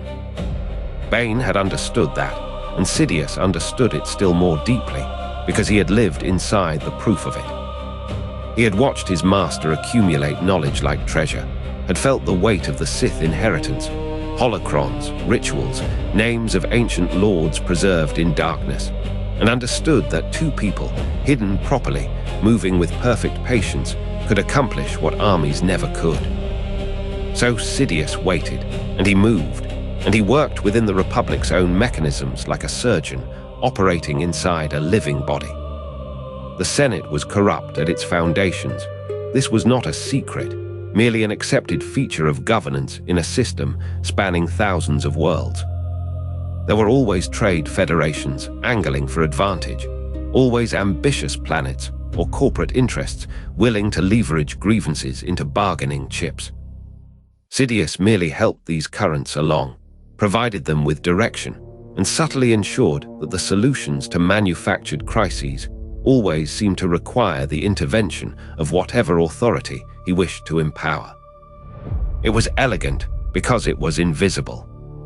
The Jedi Order, meanwhile, sat in their temple and grew comfortable in a peace that had lasted longer than anyone could remember. They had come to believe that the Sith were myth, or history so distant as to be irrelevant, or if not that, then at least no longer any immediate threat.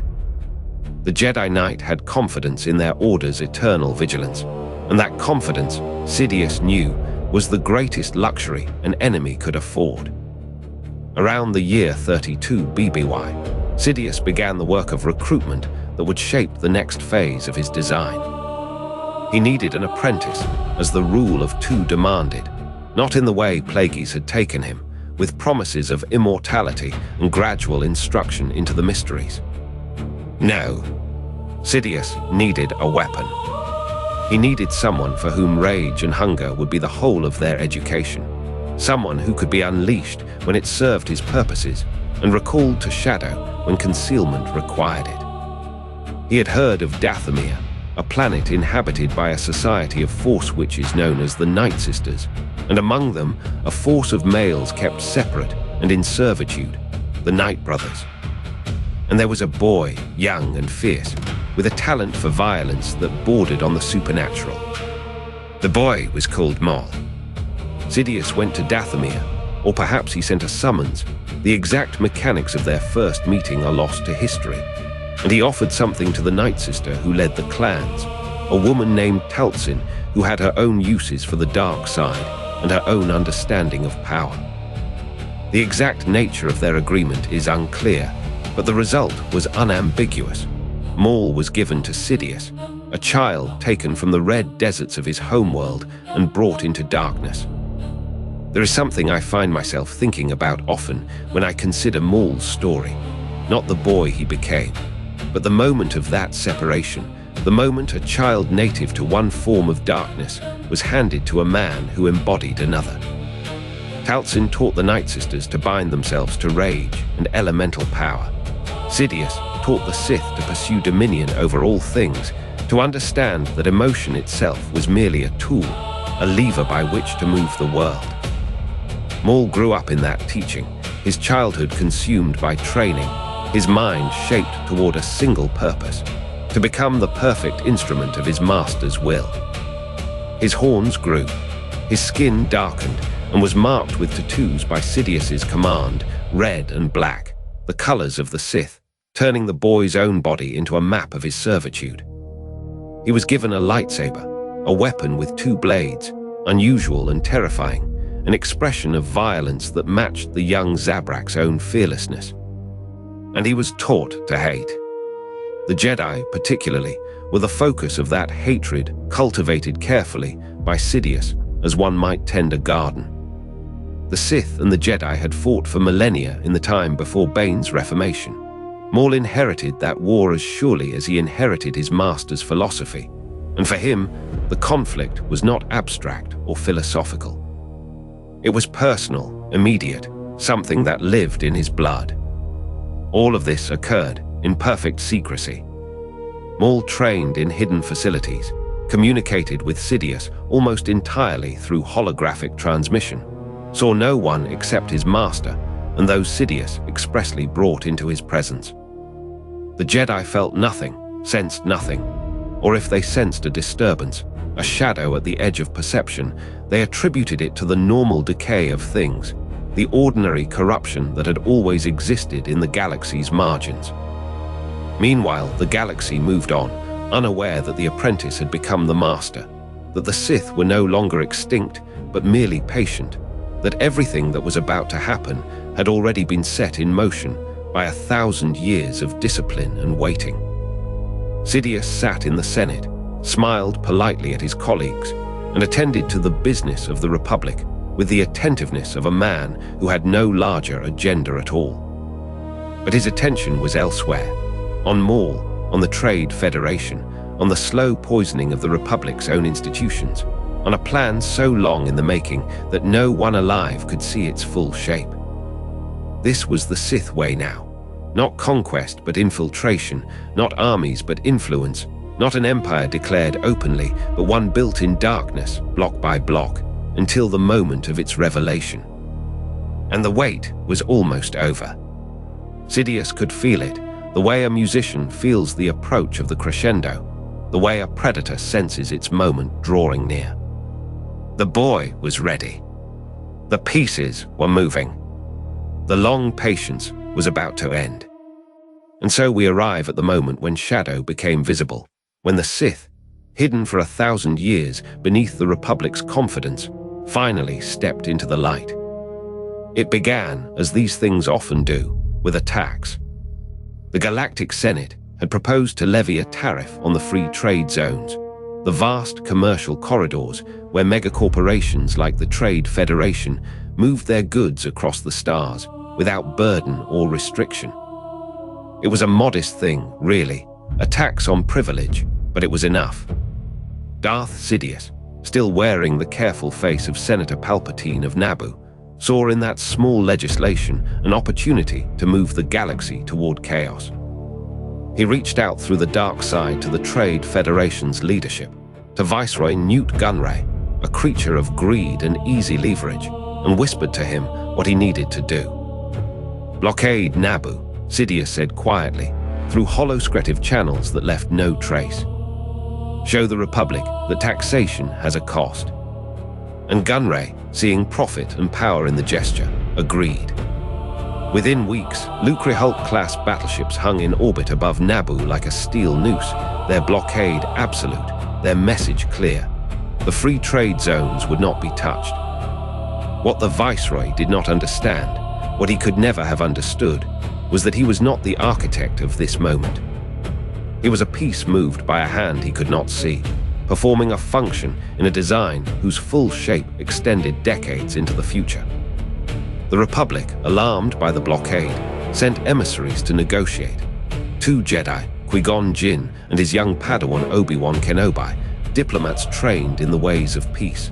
And Sidious, watching from the shadows, smiled, because he had anticipated this too. The Trade Federation attempted to assassinate them, and when that failed, launched a full invasion of Naboo with battle droids. Machines without conscience, soldiers without mercy, an army that could be controlled from afar by a single purpose. Queen Padme Amidala, Naboo's sovereign, found herself a refugee in her own kingdom, her world conquered in hours by a force she could not have predicted or prevented. But Qui-Gon and Obi-Wan escaped with her, and in their escape, in their desperation to reach Coruscant and lay the crisis before the Senate, they landed on Tatooine, a desert world in the Outer Rim, in territory controlled by the Hutts.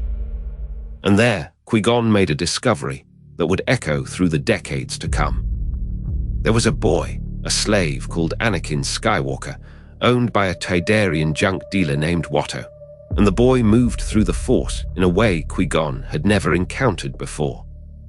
The midi-chlorian count, those microscopic organisms that served as a conduit to the Force itself, was higher than anything the Jedi had ever recorded, even beyond what they had measured in Yoda, the oldest and wisest of their order.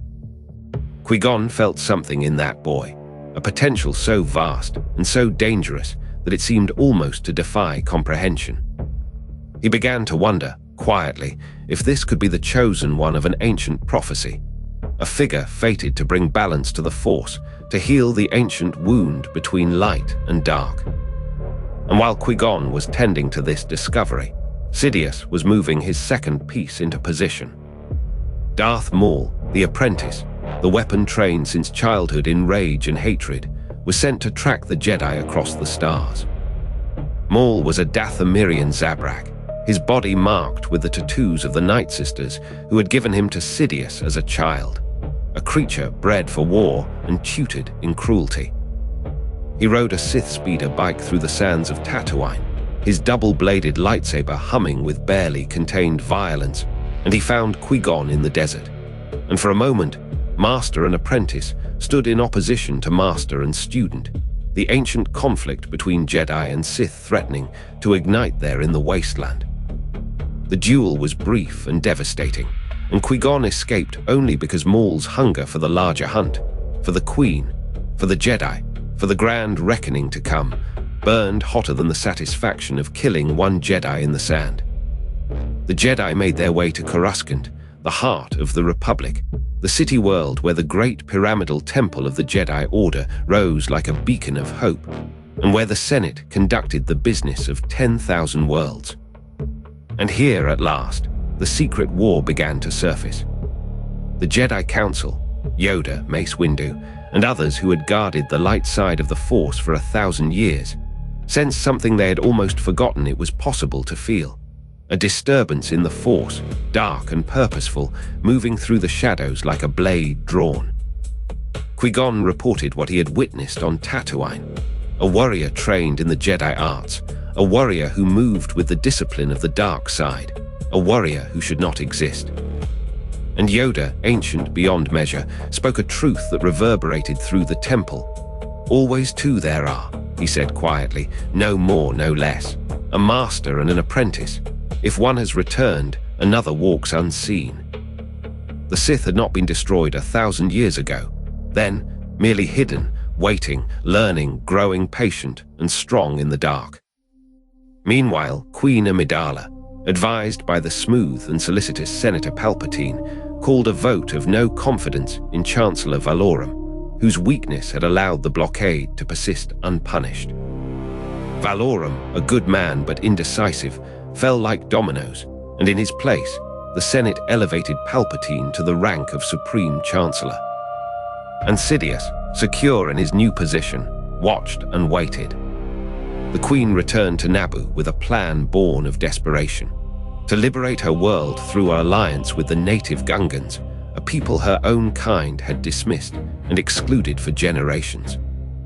Boss Nass, the Gungan leader, agreed to fight, and alongside them came Jar Jar Binks, an outcast seeking redemption, and the Jedi, and the people of Naboo, all moving toward a confrontation that had been orchestrated from the beginning. On the plains of Naboo, Gungans and droids clashed, and in the sky above, Naboo starfighters engaged the Trade Federation fleet, and in the palace, soldiers moved to capture the Viceroy. And in the power generator complex, in corridors lit by blue energy and the hum of machinery, Qui-Gon and Obi-Wan faced Darth Maul across the length of his double-bladed lightsaber. The duel was vicious and brief. Maul drove a blade through Qui-Gon's chest, and the Jedi Knight fell, dying, but not before asking his Padawan to do something, to train the boy from Tatooine, to prepare Anakin Skywalker for whatever the future held. Obi-Wan, grief-stricken and enraged, cut Maul in half, and the apprentice fell down a reactor shaft, and everyone believed him dead. But the rule of two endured. Sidious still lived, still held the power, and the grand design remained on course. The Jedi Council, granting Obi-Wan the rank of Jedi Knight, approved his petition to train Anakin as his Padawan, though they harbored deep reservations about the boy's fear and his unusual power. Qui-Gon received a funeral pyre on Naboo, his body offered to flame, while the Jedi and the people of Naboo watched in silence. And in the capital city of Theed, humans and Gungans celebrated together, a peace forged in blood and desperation, each side believing they had won. But the true victor was neither of them. Supreme Chancellor Palpatine had ascended to power in the wake of the crisis he had orchestrated, and no one suspected that the entire incident, the blockade, the invasion, the death of Qui-Gon, the emergence of the Sith threat itself, was the opening move in a game that would not end until the galaxy itself was remade. The Sith had returned, and the 1,000 years of hiding had given them not weakness but perfect patience. the kind that could wait another decade, another 20 years, as long as it took, because they understood something the Jedi had forgotten. That power is not a moment, but a trajectory. I find myself thinking about Qui-Gon's funeral pyre, about a good man dying to protect a secret he did not fully understand, about Anakin Skywalker standing somewhere in that crowd, bright and frightened and full of possibility, completely unaware that his greatest danger had just assumed the highest office in the Republic. There is something unbearably sad in that moment, and somehow also terrifying. Tonight, what I want to trace is the moment when something that had been hidden for 1,000 years stepped into the light, and what it meant for everyone who saw it. In the power generator beneath the city of Theed on Naboo, two Jedi faced a figure neither of them had expected. A Dathomirian Zabrak with skin the color of dried blood, and a double-bladed lightsaber that sang red against their blue and green. Qui-Gon Jinn had sensed the disturbance for weeks, a darkness that moved through the Force like a hand closing around the throat of something fragile. He did not know, when he and his younger companion Obi-Wan Kenobi descended into that reactor complex, that he was walking toward the end of his life. The creature that waited for them fought with a precision and a hunger that went beyond simple skill. There was something almost ritualistic in the way it moved, as though it had been bred and trained for nothing else but this moment, this confrontation. And it nearly was. Maul had been given to Sidious by the Night Sister Talzin when he was barely more than a child, taken into darkness and shaped entirely in the forge of Sith will. What Qui-Gon encountered in that reactor was not a person in any conventional sense, but a weapon, and like all perfect weapons, it was beautiful and terrible in its singularity of purpose. The duel unfolded in the narrow space between the magnetic generators, three figures moving through light and shadow in a dance that had been choreographed, in a sense, 1,000 years earlier by Darth Bane himself. Qui-Gon fought with the fluid grace of a master Jedi, his lightsaber weaving patterns of intention and protection. Obi-Wan, younger and more rigid, was still learning to let the Force flow through him rather than force it to obey him. And Maul moved between them like something that had escaped from a nightmare. Economical, precise. His rage, so controlled it had become a kind of serenity. There came a moment, in the narrow chamber between the generators, when Qui-Gon and Maul found themselves facing each other, and the apprentice, for that is what Maul was, though the Jedi did not yet know it, drove his lightsaber straight through the Jedi Master's chest. Qui-Gon fell, and in the moment of his falling, something shifted in Obi-Wan Kenobi. The young Padawan felt his master die through the Force, felt the light diminish, and something rose in him that was not the serenity the Jedi Order taught, but something closer to rage. A fire that the Jedi Code said he should not feel, but which came anyway, natural as breathing. In that moment of grief made luminous by anger, Obi-Wan moved with a speed and a power that surprised him. He leaped over Maul, recovered Qui-Gon's fallen lightsaber, and brought it down with a force that cut the apprentice in half at the waist, sending both pieces falling down into the reactor shaft below. And then there was silence, the kind of silence that follows an ending. Qui-Gon lay dying, and before the darkness took him, he asked the only thing he had left to ask, that Obi-Wan would train the boy they had found on Tatooine, the slave child with the impossible midi-chlorian count, the one Qui-Gon believed to be the chosen one spoken of in the prophecies. It is a moment I find myself thinking about a great deal. Qui-Gon did not live long enough to know that the boy he was entrusting to Obi-Wan had been written into a 1,000-year plan by a Sith Lord operating in the Senate of the Republic itself. He asked his student to protect the future, not knowing that the future had already been designed by the darkness. What happened next was perhaps more significant than the duel itself, though it moved more quietly through the systems of the Jedi Order. Yoda, the oldest and wisest of the Jedi Council, sat in the council chamber and spoke words that would reshape everything the Jedi thought they knew about their place in the galaxy. Always two there are, a master and an apprentice, no more, no less. The significance of this cannot be overstated. For 1,000 years, the Jedi had believed the Sith extinct, hunted to nothing, reduced to myth and warning. The rule of two, established by Darth Bane in the aftermath of the thought bomb at Ruusan, had been so perfectly hidden that the Jedi did not even know it existed. They did not know that Bane had walked into Korriban's tombs 1,000 years earlier and remade the Sith into something that could never again be found, because it would never again be large enough to cast a shadow. And now, in a single afternoon on Naboo, that assumption was shattered. The Jedi watched Maul's body fall and believed they had won, but Yoda understood something deeper. If a Sith apprentice had emerged, hunting them openly, then a Sith master remained hidden. There was another somewhere, and it was worse because they did not know where. Mace Windu and the other council members debated whether Maul had been the master or the apprentice. His power was considerable, and no one could imagine a master more dangerous than this. But Yoda held firm to the old teachings, the prophecies and lore preserved in the Jedi archives since the days of the ancient Sith Wars. Always two, he said, and one of them had escaped. While the Jedi sat in their council chamber, grappling with the return of an ancient evil they had thought banished forever, Sheev Palpatine stood in the halls of the Senate and watched his position consolidate.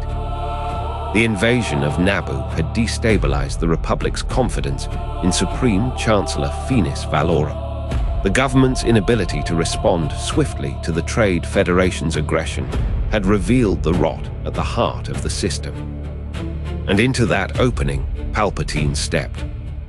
He was a senator from Naboo, a neutral figure, seemingly concerned only with his people's welfare, and he called for a vote of no confidence in Valorum's leadership. The Senate, desperate for someone who appeared capable and decisive, turned to him. They elected him Supreme Chancellor of the Galactic Republic. I want to sit with that for a moment, because it is the hinge on which everything that follows turns. Palpatine's apprentice was gone, cut in half, fallen into darkness, seemingly destroyed, and the loss of Maul meant the loss of his weapon, the visible instrument of his will. But Maul's death was not a defeat. It was, in the long arithmetic of Sith patience, merely a transition.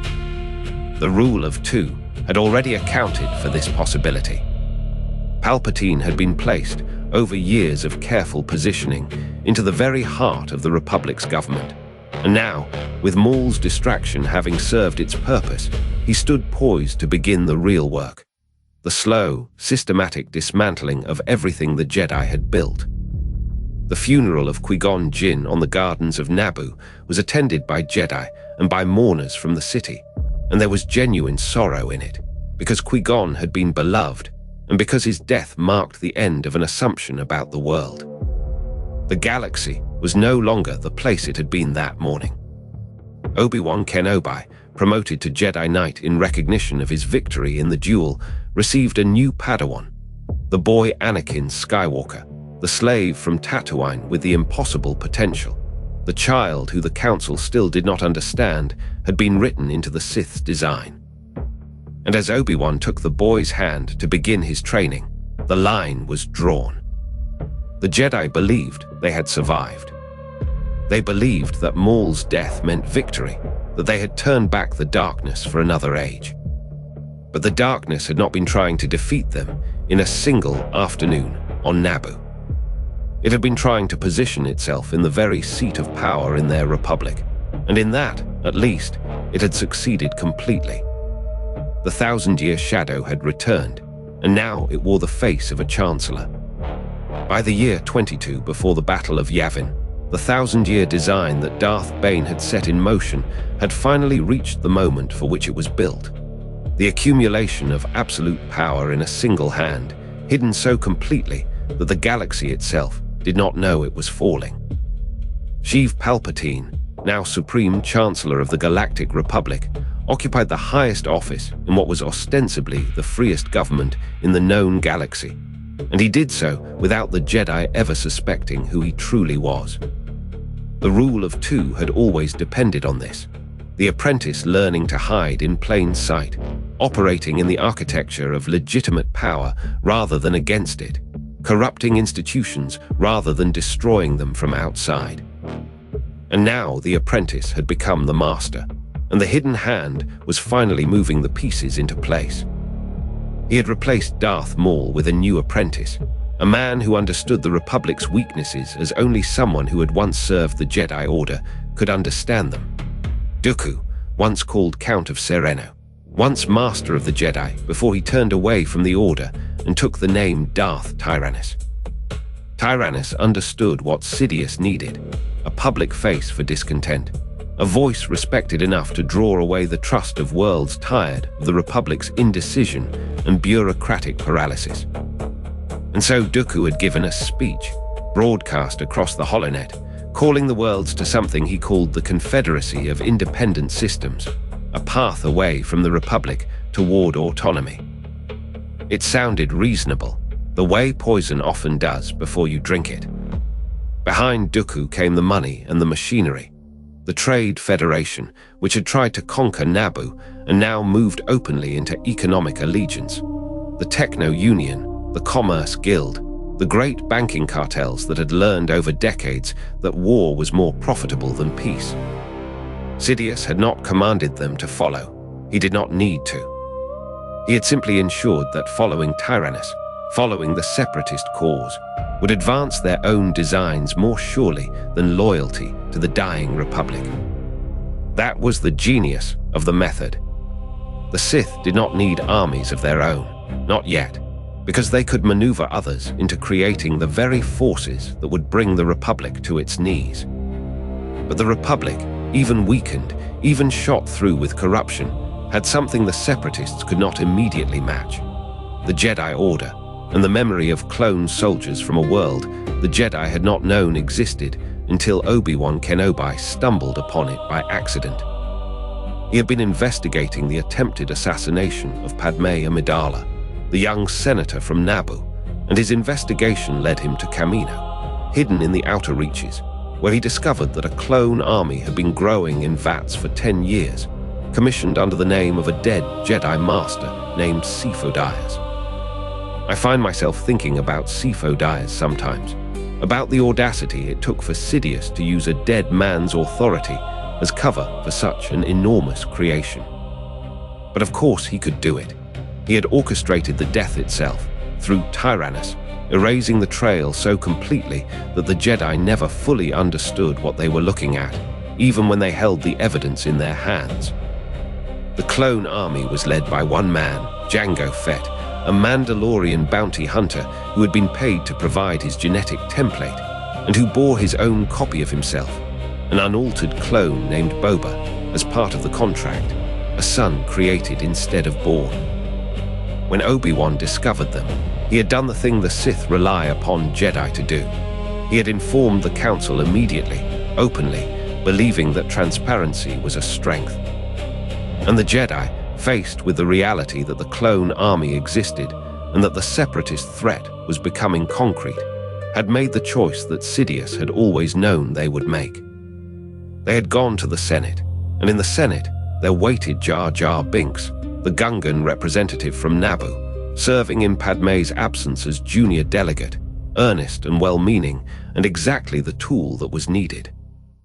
Jar Jar had proposed, with the best intentions in the galaxy, that the Senate grant Palpatine, the Supreme Chancellor, the leader they trusted, emergency powers to raise and deploy an army in response to the separatist threat. There's something almost elegant in the way this moved, I think. The Jedi had believed that transparency would save them, and instead their transparency had accelerated the very mechanism designed to destroy them. The separatists had not created the need for an army. Sidious had created the separatists to create the need. And once the emergency was real enough to touch, the Republic had handed its Supreme Chancellor the very emergency powers that would allow him to transform democracy into monarchy without ever formally abandoning the language of the Republic. Palpatine had authorized the deployment of the clone army, and with that single authorization, he had become not just Chancellor, but the controller of both armies. the clone soldiers of the Republic, and secretly, the droid legions of the Separatists. He held both sides of the board. The war had begun at Geonosis, a droid foundry world in the Outer Rim, where the Jedi strike team had walked into an arena and discovered the scale of what was coming. Thousands upon thousands of battle droids arrayed under the command of a Genosian aristocrat named Poggle the Lesser, and above him, Count Dooku. Master Yoda had arrived with the clone army, and for the first time, Jedi generals had taken command of military forces, turning them away from their role as peacekeepers toward the machinery of war. The Jedi did not yet understand that this transformation was itself the design, that every moment they spent commanding clone soldiers was a moment they were drawing further from what they had been meant to be. Obi-Wan Kenobi, held in a cell on Geonosis, had overheard Dooku reveal something crucial, that Darth Sidious, a Sith Lord of ancient evil, controlled hundreds of senators in the Republic, that the corruption ran not just through institutions, but through the highest chambers of power itself. He had escaped to tell the Council, and the Council had heard him, but they could not see the full shape of what was hidden before them. The war had begun, and with it, something vast and patient and perfectly hidden had finally begun to move into the open. In the days after Geonosis, Anakin Skywalker, the boy Qui-Gon had asked Obi-Wan to train, the one with a midi-chlorian count beyond measure, had lost his right arm in a duel with Dooku, and he had married Padme Amidala in secret, binding himself to someone he loved in direct violation of the Jedi Code. That choice, made in passion and desperation and grief, would echo forward through everything that followed. By the end of 22 BBY, the Sith's plan had reached the point where it could no longer be stopped by discovery alone. The war would grind on for 3 years, and with each passing day, with each battle fought, and each Jedi stretched thin commanding troops, the moment for absolute control would come closer. Sidious had learned what Bane had always known, that 1,000 years of patience invested in a single purpose could bend even a government of light toward darkness. The hands manipulating the board were hidden, but they were moving now, and the pieces had begun their fall. There is a moment that arrives quietly in every long tragedy, the moment when the thing that was always going to happen finally does, and the shape of the future changes from possibility into certainty. For Anakin Skywalker, that moment came in a private office high above the cityscape of Coruscant, in a room where the Supreme Chancellor sat waiting with perfect patience, knowing exactly what words would break a man. Palpatine had learned his craft well from Darth Plagueis, the art of understanding what someone wanted more than breath itself, and offering it to them in exchange for everything they were. Anakin came to him hollowed out by fear, his wife Padme heavy with child, his visions showing him again and again the same terrible image, her dying, her life slipping away as he watched helpless. The Chancellor listened with genuine sympathy, or at least with sympathy so perfectly performed that the distinction no longer mattered. And then Palpatine told him a story. There was once a Sith Lord named Darth Plagueis, he said, who was so powerful, so learned in the ways of the dark side, that he could manipulate the very midi-chlorians themselves, the microscopic beings that live in every cell and bind us to the Force. Plagueis could create life. Plagueis could prevent death. Plagueis could save those he loved from the grave itself. I find myself thinking about the precision of that moment a lot, because there is something almost tender in how it was constructed. Palpatine did not promise Anakin power for its own sake, the way the Sith have always called to their followers. He promised him salvation. He promised him the one thing that had been taken from him again and again, the ability to keep someone alive. He had not been able to save his mother, Shmi, on Tatooine. He could only stand in the sand and rage at his own powerlessness. And now here was a path that seemed to lead past that powerlessness entirely, if only he was willing to walk it. There is a quiet horror in that, in how the dark side does not call to our cruelty or our greed, but to our love, twists it, hollows it out, and uses it as a cage. Anakin asked the question he was always going to ask. Was it possible to learn this power? Palpatine smiled. The Sith teachings would be his, the Chancellor said, if only Anakin could find it in himself to trust. And Anakin, standing at the threshold of the abyss, looking back one last time at everything he was, made his choice. He reported the Chancellor's identity to Mace Windu, told the Jedi Council that Palpatine was the Sith Lord they had been hunting for 13 years, and in doing so, he believed he was about to save the Jedi Order itself. What he was actually doing was executing a design that had been in motion since before he was born.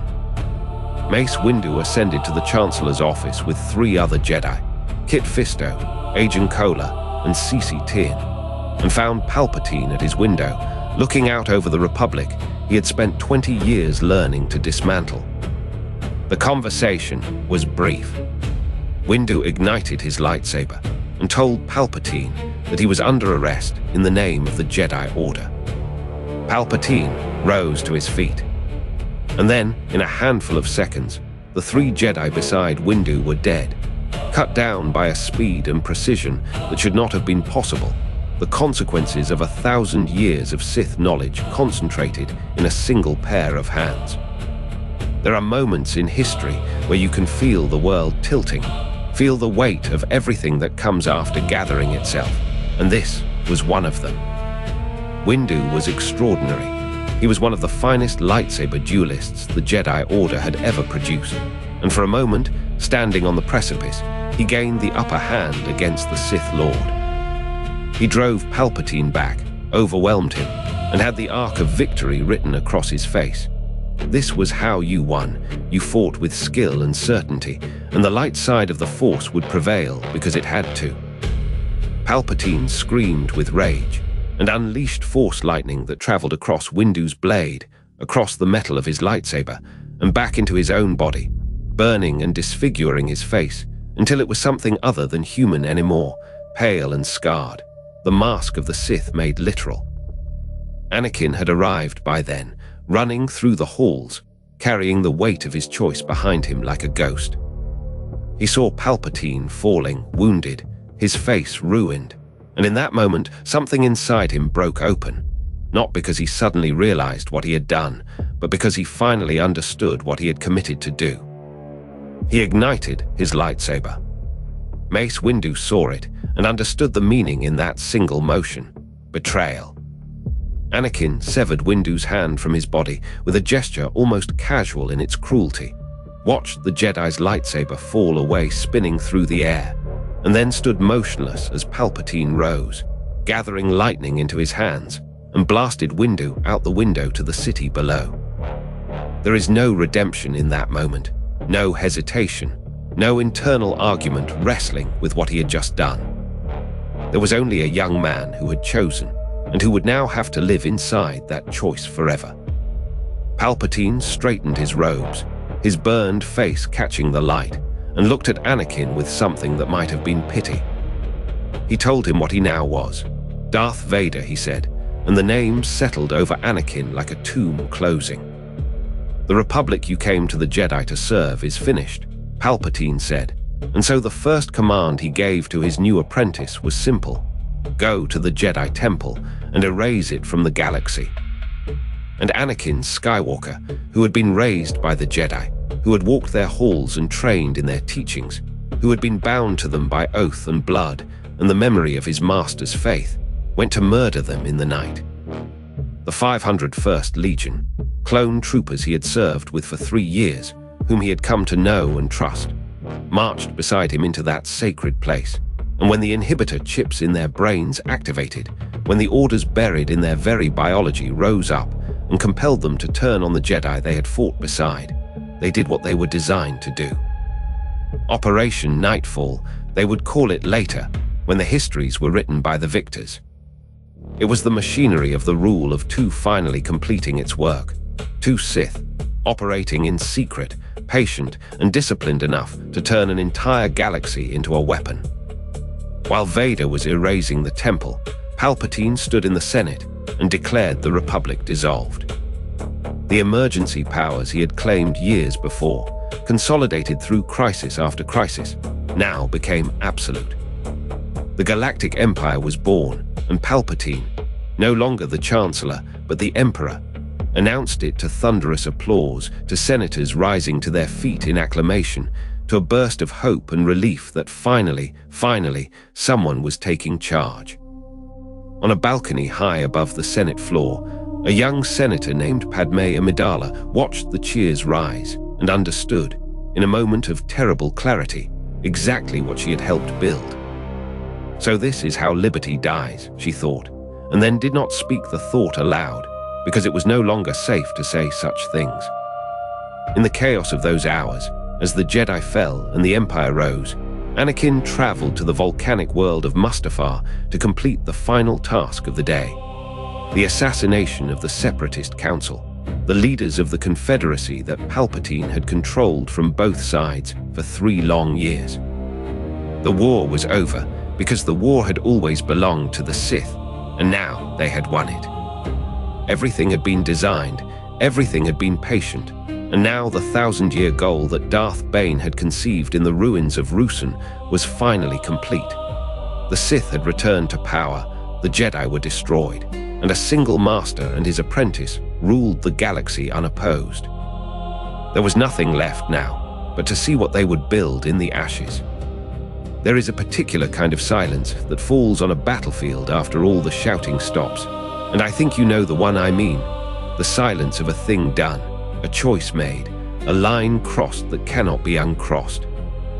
On 19 BBY, that silence fell across the entire galaxy in the space of a single hour, and when it lifted, the Jedi Order no longer existed. Let me try to explain how something like that becomes possible. The clone troopers had been created on Kamino, grown from the genetic template of a bounty hunter named Jango Fett, raised from infancy in accelerated growth chambers as soldiers of the Republic. They were not conscripted or coerced. They were built, engineered, designed to be obedient in ways that free beings can never quite be. And hidden in the skull of each one of them, placed there during development under the careful hands of the Kaminoans, was a small organic device, an inhibitor chip no larger than a seed. It had been presented to the clone creators as a safeguard, a measure to prevent aggression, to ensure docility and prevent the troopers from becoming threats to their own commanders. That was the lie they were told. The truth that only a handful of people in the galaxy knew, was that the chip had been designed by Count Dooku, Darth Tyrannus, the Sith apprentice, and placed there not to prevent disobedience, but to ensure it. It was a slave collar that required no chain. The Jedi, who prided themselves on their wisdom and perception, never saw it. For 3 years, the clone armies had fought beside them, bled beside them, been trusted with their lives, and all the while carried in their skulls the mechanism of their commander's destruction. There had been warnings, small and insufficient. A clone trooper named Tup, CT-5385, had suffered a premature activation on the planet Ringo Vinda. He had turned on his Jedi general without warning or explanation, killing Jedi Master Tipler in an instant of inexplicable violence. The Jedi had investigated, confused, believing it to be some kind of defect. They did not understand that it was the design working exactly as intended. A young ARC trooper named Fives, ARC 5555, had gone further. He had discovered the chips themselves, had the Kaminoans remove his own, and had tried to warn the Jedi Council, tried to tell them that the entire Grand Army had been compromised. And the Council had not believed him, or had not known what to do with the information, or had thought him unstable. Fives had been killed on Coruscant by clone troopers before he could convince them. So when the signal came, when Supreme Chancellor Palpatine, Darth Sidious, the master of the Sith, the architect of the entire 1,000-year plan, sent the order across every frequency in the Republic's military network, the chips activated in the minds of soldiers across the galaxy with the force of an absolute command. Order 66. The Jedi are traitors to the Republic and must be destroyed. It was not a suggestion. It was not something that could be disobeyed. In that moment, the clone troopers ceased to be individuals and became instruments, and the soldiers they had trusted turned on them with the mechanical obedience of machines. On Utapau, Obi-Wan Kenobi, breathing hard after his final duel with the cyborg General Grievous, received a blast in the back from Commander Cody, the man who had fought beside him through the entire war, who had seen him at his most uncertain and most fierce. Obi-Wan fell, and only the quick thinking of his mount and the grace of the terrain saved him. He escaped into the canyons below, alone, understanding in that moment that everything had turned. On Felucia, the jungle planet where she had fought so many times, Arila Secura never saw the blaster bolts that killed her. They came from the 327th Star Corps, clones she knew by name, and she died without understanding why. On Maijito, Ki-Adi-Mundi fell to the Galactic Marines, the 21st Nova Corps, their guns raised against him like a chorus. On Salukami, Stas Ali was shot down from a speeder mid-flight, tumbling through the air with nowhere to land.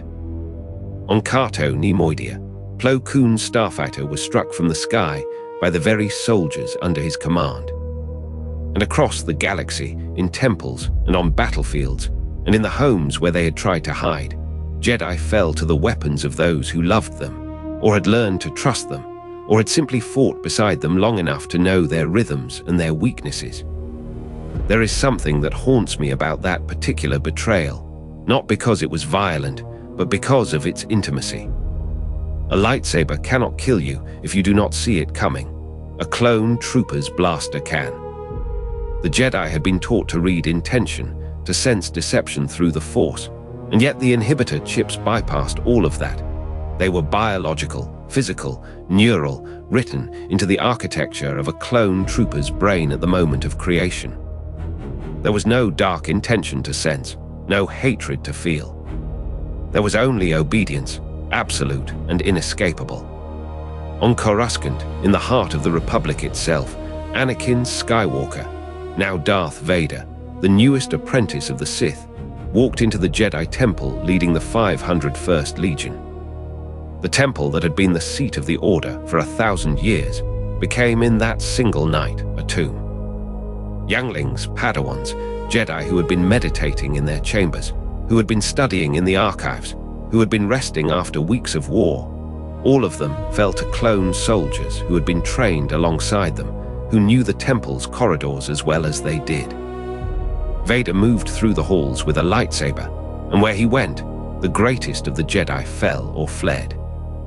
Mace Windu was already dead, thrown from the Chancellor's office window after Anakin had turned on him, had chosen his fear of losing the woman he loved over the oath he had sworn. Yoda, the ancient master who had taught generations of Jedi, felt the deaths of his people cascading through the Force like a wave of ice water, hundreds of them, thousands of them, all at once, all across the galaxy. He was on Kashyyyk when it happened, and the clones who had fought at his side for months suddenly turned on him with their weapons drawn. His lightsaber moved and clones fell, but you do not need lightsabers to kill a Jedi. Fear, surprise, the betrayal of the familiar, these things are enough. Yoda fell back. The Wookiees around him, Tarful and Chewbacca among them, saw him and helped him escape, and he fled into exile, an old master suddenly alone in the galaxy, the survivor of something that should not have been survivable. On Mandalore, a young Clone Force 99 soldier named Rex had already had his chip removed, thanks to the Jedi Ahsoka Tano, who had trusted him when he asked to be freed of it.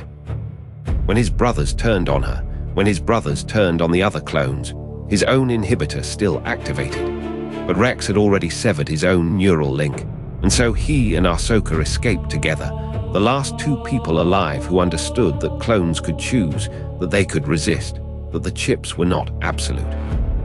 When Order 66 was done, when the last shots had been fired, when the last Jedi fell, there was a silence again, different from the one before. It was the silence of completion, of a design coming to fruition after 1,000 years of patient waiting. Palpatine, in his office, received confirmation that the Jedi Order had been destroyed, and he allowed himself, perhaps, to smile. The last of his enemies was gone. The 1,000-year plan had become reality. All that remained was to step into the light and claim the throne that had always belonged to him. The Galactic Republic, which had stood for 1,000 years, would be remade into the Galactic Empire, and the darkness would have won. The moment when Darth Sidious walked into the Galactic Senate chamber to address the gathered representatives, his face was no longer the smooth mask of Sheev Palpatine. It was something new, something marked by the lightning that had rebounded from Mace Windu's lightsaber, pale and scarred, and almost unrecognizable. Behind that scarred face was satisfaction, though not the theatrical kind you might expect. Rather, the quiet certainty of a man who had just watched a 1,000-year design move into its final position. He told the Senate that the Jedi Order had attempted to assassinate him, that they had tried to seize control of the Republic through a military coup, that they were no longer protectors, but traitors to everything the Republic stood for. And I think, sitting with this moment, about the terrible efficiency of a lie told to people who want to believe it. The Senate had never really trusted the Jedi. They had always been strange to civilians, a knightly order operating under their own laws, their own philosophy, answering ultimately to themselves.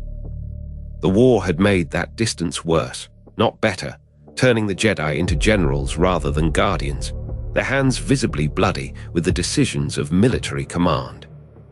All Palpatine had to do was tell them what they had already begun to suspect. He promised them security.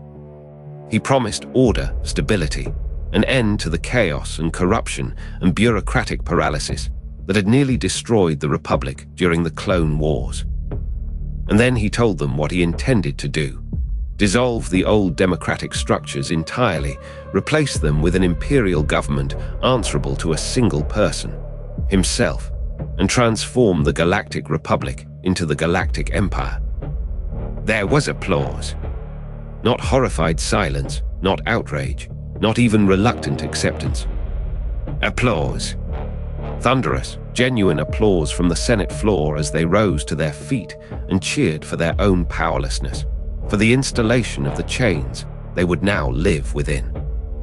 One senator, Padme Amidala, sat in her chair and watched it happen, and the only thing she said afterward, the only truth that seemed to matter, was this: so this is how liberty dies. Not with defiance, not with violence, but with applause. Somewhere in the chaos of those hours, Darth Vader walked through the Jedi Temple on Coruscant, and what he found there was the last refuge of an order that had trusted him, sheltered him, trained him. The younglings had no way to defend themselves, or if they did, it was only in the most basic way. They were children. They had never fought in a war. They had been taught to meditate, to seek balance, to believe that the light side would ultimately prevail. They were wrong, and Vader killed them. And I find myself thinking about the weight of that for a long time after, not as sensation, not as drama, but as simple, terrible fact. A man walked through a temple he had lived in for years and murdered the youngest members of an order that had given him everything except what he actually wanted. While Vader moved through the temple, across the galaxy, Order 66 was unfolding like a flower blooming in fast motion. The inhibitor chips embedded in the clone troopers' brains activated in sequence, overriding their will, their choice, their bond with the Jedi they served alongside. Ki-Adi-Mundi died on Mygeeto when his own troops opened fire without hesitation. Arilla Secura died on Felucia, cut down by Commander Bly and the soldiers she trusted. Plo Koon's starfighter was shot down over Kato Nemoidia by his own fighter squadron. Stas Ali was ambushed and killed on the streets of Salukami by a clone patrol. The systematic destruction of an order happened not through dramatic confrontation, but through repeated small betrayals. The same moment echoed across dozens of worlds. A lightsaber igniting, the sound of blaster fire, a moment of recognition and confusion that lasted only as long as it took to die.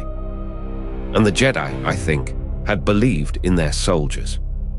They had trained alongside them, fought alongside them, stood in trenches and on battlefields, and trusted them with their lives. The clones had been created for them, given to them, integrated into their command structure with the assurance that these were loyal soldiers, clone troopers built to follow orders, yes, but ultimately on the side of the light.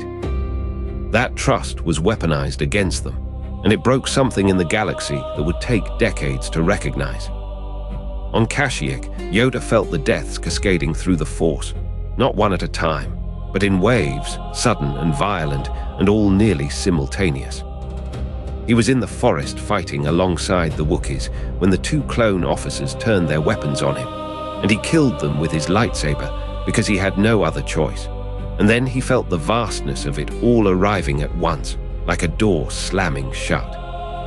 On Utapau, Obi-Wan Kenobi had just defeated General Grievous in a lightsaber duel when he felt the disturbance ripple through the Force, and he knew without explanation that something profound and terrible had shifted. He survived because he was already fleeing, already moving, already aware enough to question orders that didn't make sense. The Jedi Temple stood on Coruscant with its great doors sealed, and when Obi-Wan and Yoda returned to it, they walked through corridors of silence and ash. The clone troopers who had once guarded it were gone or reprogrammed, and what remained was a tomb of light. They reprogrammed the beacon that called scattered Jedi back home, not to call them, but to warn them away, to tell them to disperse, to hide, to scatter across the galaxy and never gather again. 1,000 years of the Jedi Order, dating back into the deep past, effectively ended in a single night. Not through conquest by a superior force, not through ideological defeat, but through infiltration so complete that the Order destroyed itself from within, using its own soldiers as the blade. Vader, meanwhile, had traveled to Mustafar to fulfill the final part of his task. He executed the entire leadership of the Separatist Confederacy, including the Trade Federation's Viceroy Newt Gunray. The droid armies, no longer needed, were remotely shut down, and the Clone Wars, that had killed millions and lasted 3 years, simply ended like a door closing. The war had served its purpose. It had concentrated power in the Supreme Chancellor's hands, militarized the Republic, moved the Jedi into positions where they could be isolated and destroyed. And now, with the Jedi eliminated and the Separatists executed, there was no force left to resist what came next. On the lava plains of Mustafar, Obi-Wan Kenobi confronted the man he had trained, the man he had called brother, and they fought with lightsabers while the world burned around them. Obi-Wan won, but it was a victory that felt like defeat, because winning meant leaving Anakin to burn on the banks of a lava river, arms severed, left to die or to be found. Anakin was found, and he was brought back to Coruscant, and he was placed in a life support suit, a black armor, a mechanical breathing apparatus, a tomb of metal that would sustain his broken body for decades to come. The man inside the armor was no longer entirely human, and the suit became the symbol of what the Sith had made him into. Not free, but chained. Not powerful, but sustained only by technology and by the will of the Emperor who owned him. In the Senate chamber, Palpatine stood before the gathered senators and declared a new age. The age of the Empire, lasting 1,000 years. 1,000 years of order, stability, and peace maintained through force and fear and the absolute power of a single throne. And the galaxy, exhausted by war, traumatized by the systematic murder of people they had been taught to trust, ready to believe that peace could come from anywhere, applauded. They didn't know yet what it would cost. In the hours after Palpatine stands before the Senate and declares the Galactic Republic dissolved, after the applause fades and senators file out believing they have chosen order, the machinery of transformation begins in absolute earnest. The Jedi Temple on Coruscant, built over 1,000 years to house the Guardians of Light, is sealed, ransacked, and repurposed as the Imperial Palace. the administrative center of a government that has learned, quite efficiently, to serve only itself. Sheev Palpatine, now publicly Emperor of the Galactic Empire, does not immediately rule through spectacle or grand pronouncements. He rules through the simple machinery of bureaucracy, fear, and the presence of a man in a black suit who breathes like a wounded animal. Vader arrives on worlds where resistance stirs, his cape preceding him like a shadow given weight, and resistance ceases, not always through battle, but often through the mere knowledge that he is coming. The clone troopers who murdered their commanders are gradually supplemented, then replaced, by human stormtroopers recruited from worlds across the Empire, because Palpatine understands that an army of conscripted soldiers is more obedient than one of genetic clones who might one day malfunction in the same way all those chips did. Grand Moff Wilhuff Tarkin, a military governor with steel in his eyes, articulates a doctrine of power that becomes the philosophical spine of imperial rule, that a military force is most effective not when it destroys everything, but when the mere knowledge of its existence is enough to break resistance before it forms. The Death Star, a space station the size of a small moon, is being built in secret on a world called Geonosis, a project begun during the Clone Wars when the Republic was still too divided to notice, and now it becomes the physical embodiment of that doctrine, the ultimate expression of Tarkin's idea that fear itself is a weapon. Across the galaxy, the Empire consolidates control through occupation. Military governors on crucial worlds, Imperial Security Bureau agents moving through populations like predators through water, stormtroopers on every street corner to remind citizens that resistance is not merely futile, but structurally impossible. Yoda, who survived the clone uprising on Kashyyyk through the kindness of Wookiees, goes into exile on Dagobah, a swamp world so remote and so hostile that it seems designed by the Force itself to be a hiding place. Obi-Wan Kenobi, the last Jedi General, assumes a new name, Ben Kenobi, and hides on Tatooine in the desert near the moisture farm of Owen and Beru Lars, watching over their nephew Luke, a boy who has no idea that he is the son of the man who now serves as the Emperor's fist. Bail Organa, the senator of Alderaan, who once fought for the Republic and believed in democracy, now quietly begins to organize resistance, not openly, not yet, but in the spaces between Imperial attention, gathering those who have not forgotten what liberty looked like. There is something deeply unsettling about how quickly the machinery of Empire settles into place, how easily billions of people accept that they are no longer citizens with rights, but subjects with duties, and how thin the line turns out to be between a republic and a tyranny when the will to resist is exhausted. Padmé's last words, that liberty had died with thunderous applause, echo in the memory of those who heard her, and they become the phrase around which resistance will eventually cohere. The recognition that the greatest danger to freedom is not an obvious enemy, but the slow, comfortable transformation of a government into something unrecognizable. Palpatine as Emperor is strangely invisible. He does not appear often in public, does not give speeches except at great state occasions, does not need to, because his presence is now everywhere through proxy, through Vader, through Tarkin, through the fear that suffuses every Imperial office and every occupied world. The rule of two persists, one master, one apprentice, and in this new era, the master holds absolute power, and the apprentice holds the Enforcer's lightsaber, and the galaxy slowly learns what it means to have the Sith rule openly for the first time in 1,000 years. Vader hunts the surviving Jedi with a methodical efficiency that is also a kind of grief, though he himself may not recognize it as such. Each Jedi he finds and executes is proof that the old order is truly gone, that there is no way back to what he was before he chose the dark. The Inquisitors, dark side agents trained by Palpatine to pursue surviving Jedi, move across the galaxy as extensions of this hunt, and they are often more afraid of failing their master than the surviving Jedi are afraid of them, which creates a kind of frantic, desperate energy to the pursuit. For the survivors in hiding, each day is a balance between hope that somewhere the Force might kindle a new light, and the creeping knowledge that the machine pursuing them is patient, vast, and staffed by people who have nothing left to lose but their lives, which the Empire has already effectively claimed. What is perhaps most remarkable about this consolidation of power is how it does not feel dramatic in real time. There are no great battles except the ones already fought, no heroic last stands, just the long, bureaucratic work of making freedom impossible through systems rather than spectacle. The Death Star rises on Geonosis, not in haste, but in the patient, vast rhythm of Imperial construction, and everyone who sees it being built understands, without being told, that it is the answer to the question, what happens when someone resists?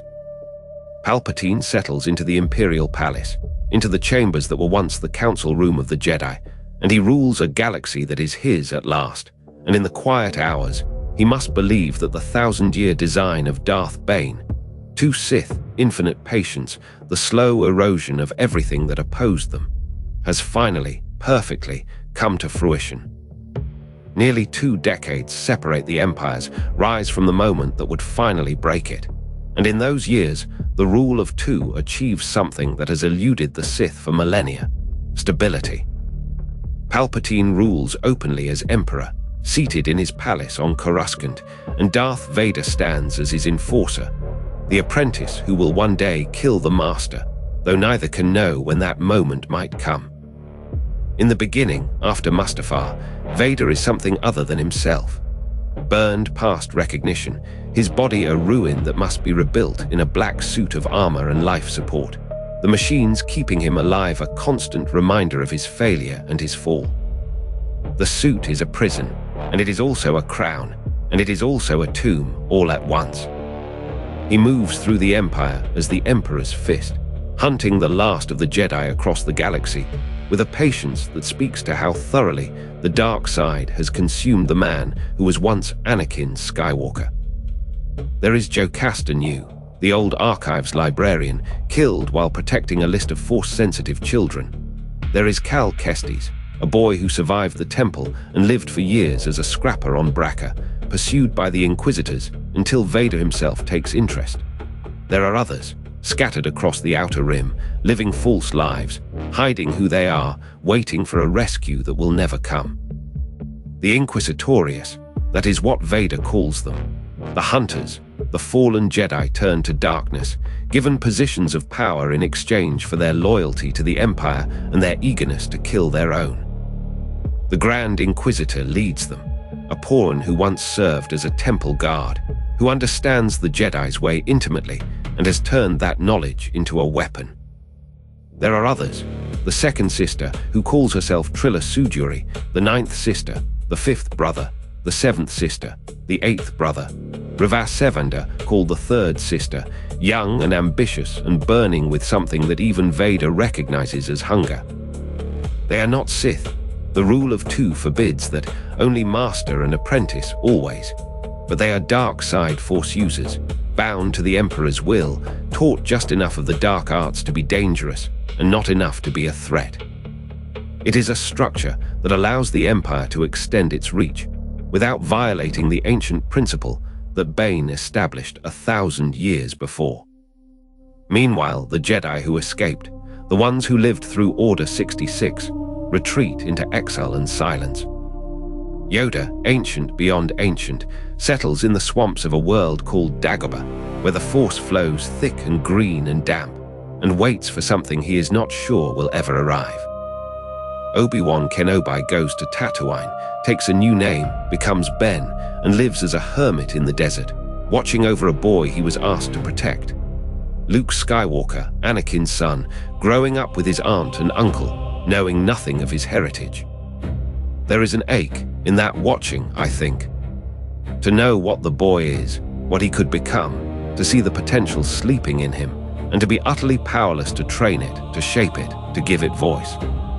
The Jedi Order, once a pillar of the Republic, 1,000 years of guardianship and light, is gone.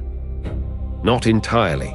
There are others, hiding, hunted, reduced to whispers and myths, but the institution itself is ash, and the survivors are scattered like seeds on the wind.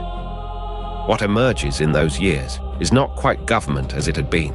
It is rule through fear. Grand Moff Tarkin articulates this clearly. Power grows from the barrel of a gun, and an officer should have a healthy respect for a capital ship, and surely a world should fear the power to destroy it in a single blow.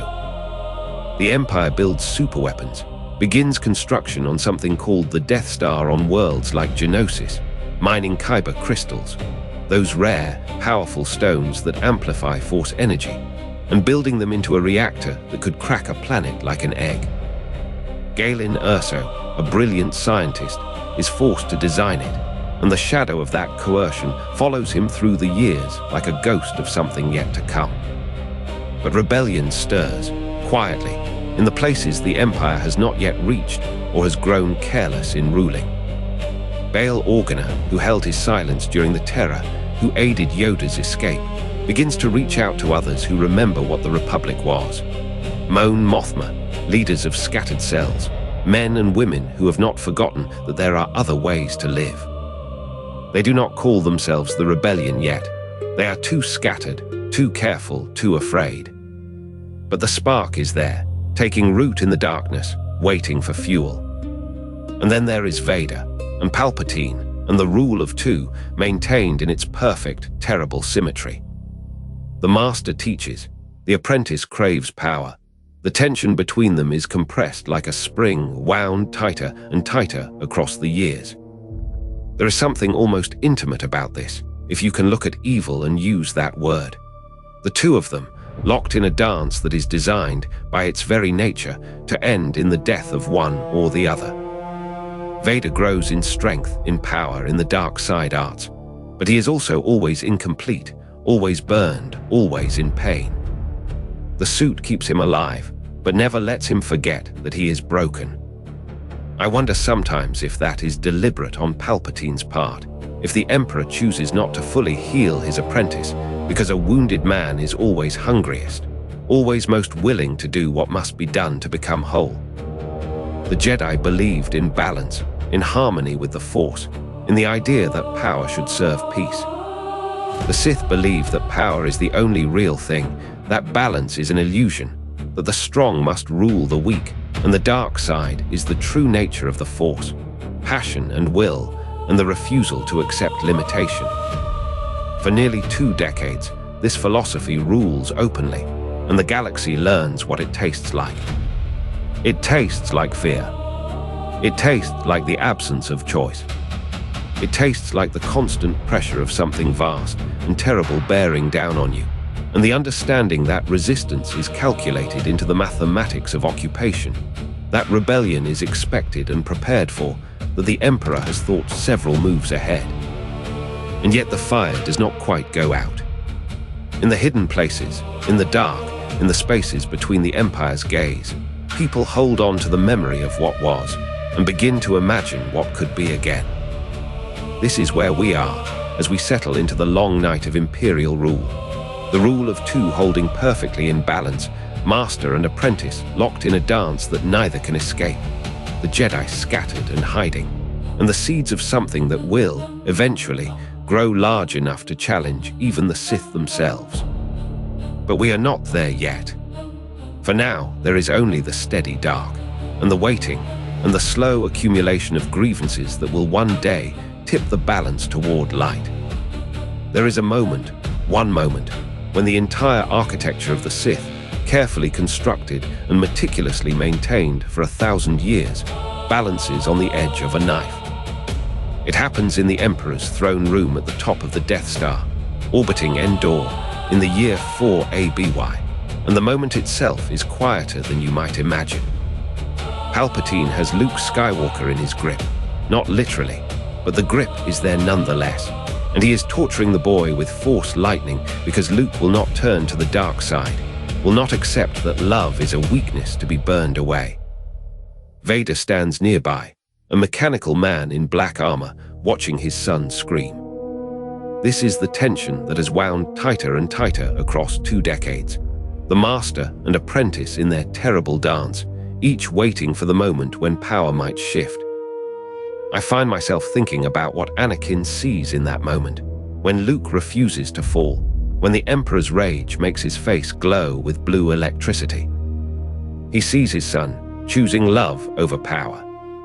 He sees everything his mother tried to teach him, that a big heart is not a weakness, validated by a boy he has never really known, a boy born while he lay dying on the shores of Mustafar. Anakin Skywalker, buried so deep beneath the armor and the respirator and the years of serving darkness, still recognizes what his son is doing. The rule of two is breaking in that instant, though no one in the room quite knows it yet. The rule of two, you understand, is built on a single terrible assumption, that ambition and the hunger for power are the only forces that matter, the only gravity that keeps one Sith bound to another. A master takes an apprentice, knowing the apprentice will one day attempt to kill him. That is the mechanism, and it has selected for strength across 10 centuries. Vader was groomed to want the throne, to hunger for his master's death, to believe that power is the only worthy pursuit. But he is also still, somewhere beneath all the armor, a man who loves his son. When he throws Palpatine down the reactor shaft, and understand this is not a calculated move to seize power, it is not a strategic masterstroke. He is not breaking the rule of two because he is ready to be master. He is breaking it because he loves Luke more than he loves the dark side. He is breaking it because his mother was right. Palpatine falls, screaming, into the depths of the Death Star, and the Sith Master is destroyed not by betrayal in the classical sense, but by something the rule of two never adequately accounted for: compassion. Love. The very thing Plagueis spent his life trying to overcome in the pursuit of immortality. The very thing Palpatine spent decades training Anakin to suppress. It kills them both in the end. Vader is already dying when he makes the throw.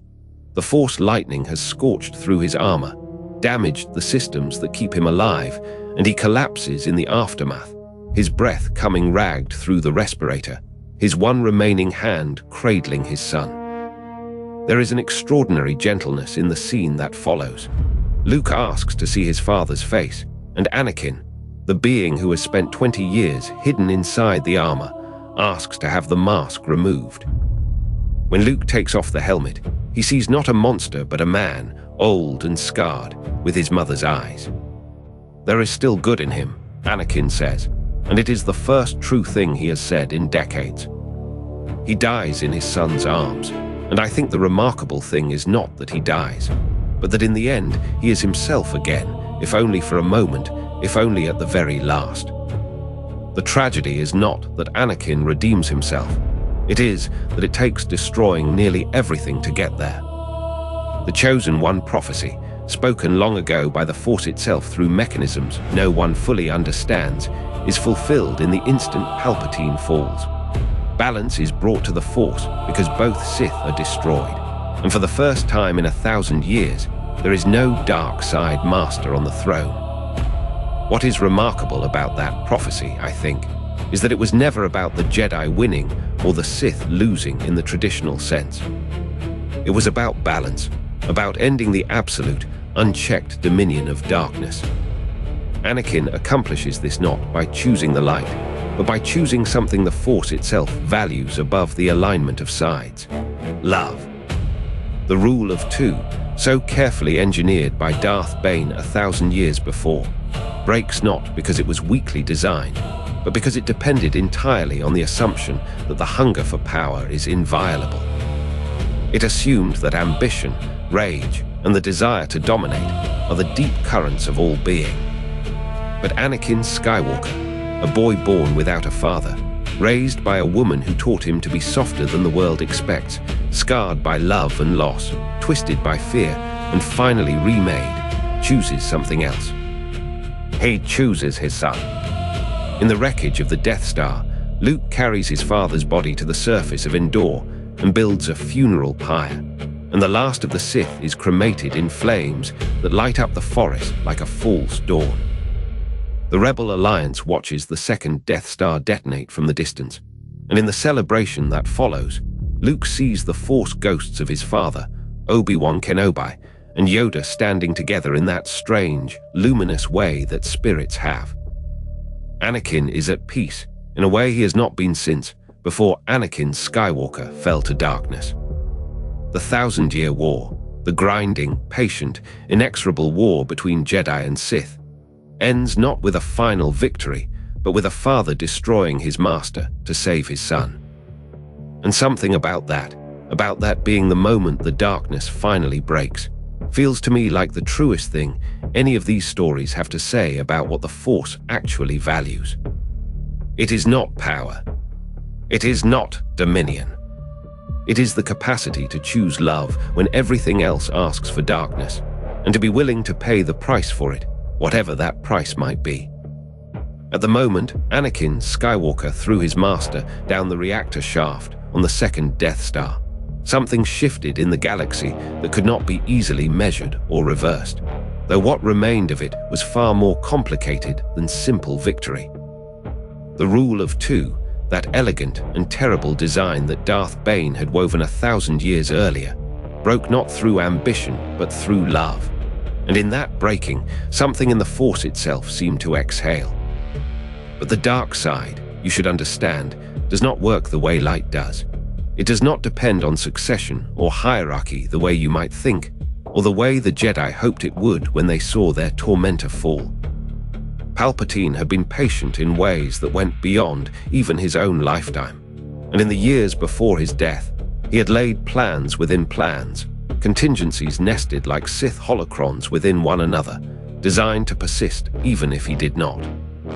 The contingency, as it was known to a small circle of his most trusted officers, was an authorization to destroy everything he had built if he ever fell, a doctrine of scorched earth that seemed almost suicidal in its absoluteness, yet which revealed something essential about Sith thinking. Better that power should vanish entirely than pass to someone unworthy of it. Gallius Rax, an obscure naval officer whom Palpatine had groomed decades earlier, held the coordinates to these hidden places, including a world in the unknown regions that the Emperor had fortified with obsessive care. Exegol, a Sith stronghold that predated even the Emperor's rule, where followers loyal to the dark side had gathered in cells to wait. When word came that the Emperor was dead, killed by his own apprentice, Rax and others initiated the protocols. The Empire fragmenting, the great final battle at Jakku erupting in 5 ABY as the Imperial Remnant made its last coordinated stand against the rising New Republic. The galaxy did not know it yet, but somewhere in the stars beyond the known reaches, in worlds shielded by ancient Sith knowledge and hyperspace routes that only the faithful possessed, the dark side was merely waiting. The New Republic, in the aftermath of victory, signed what it believed was an ending, the Galactic Concordance, which imposed demilitarization on the surrendered Empire and seemed to promise that the Age of Darkness had truly closed. Luke Skywalker, the boy from Tatooine who had healed his father and survived the lightning of an Emperor, began the slow, difficult work of rebuilding what the Jedi had lost, establishing a temple, gathering students, attempting to reconstruct an order that had been nearly erased in a single night.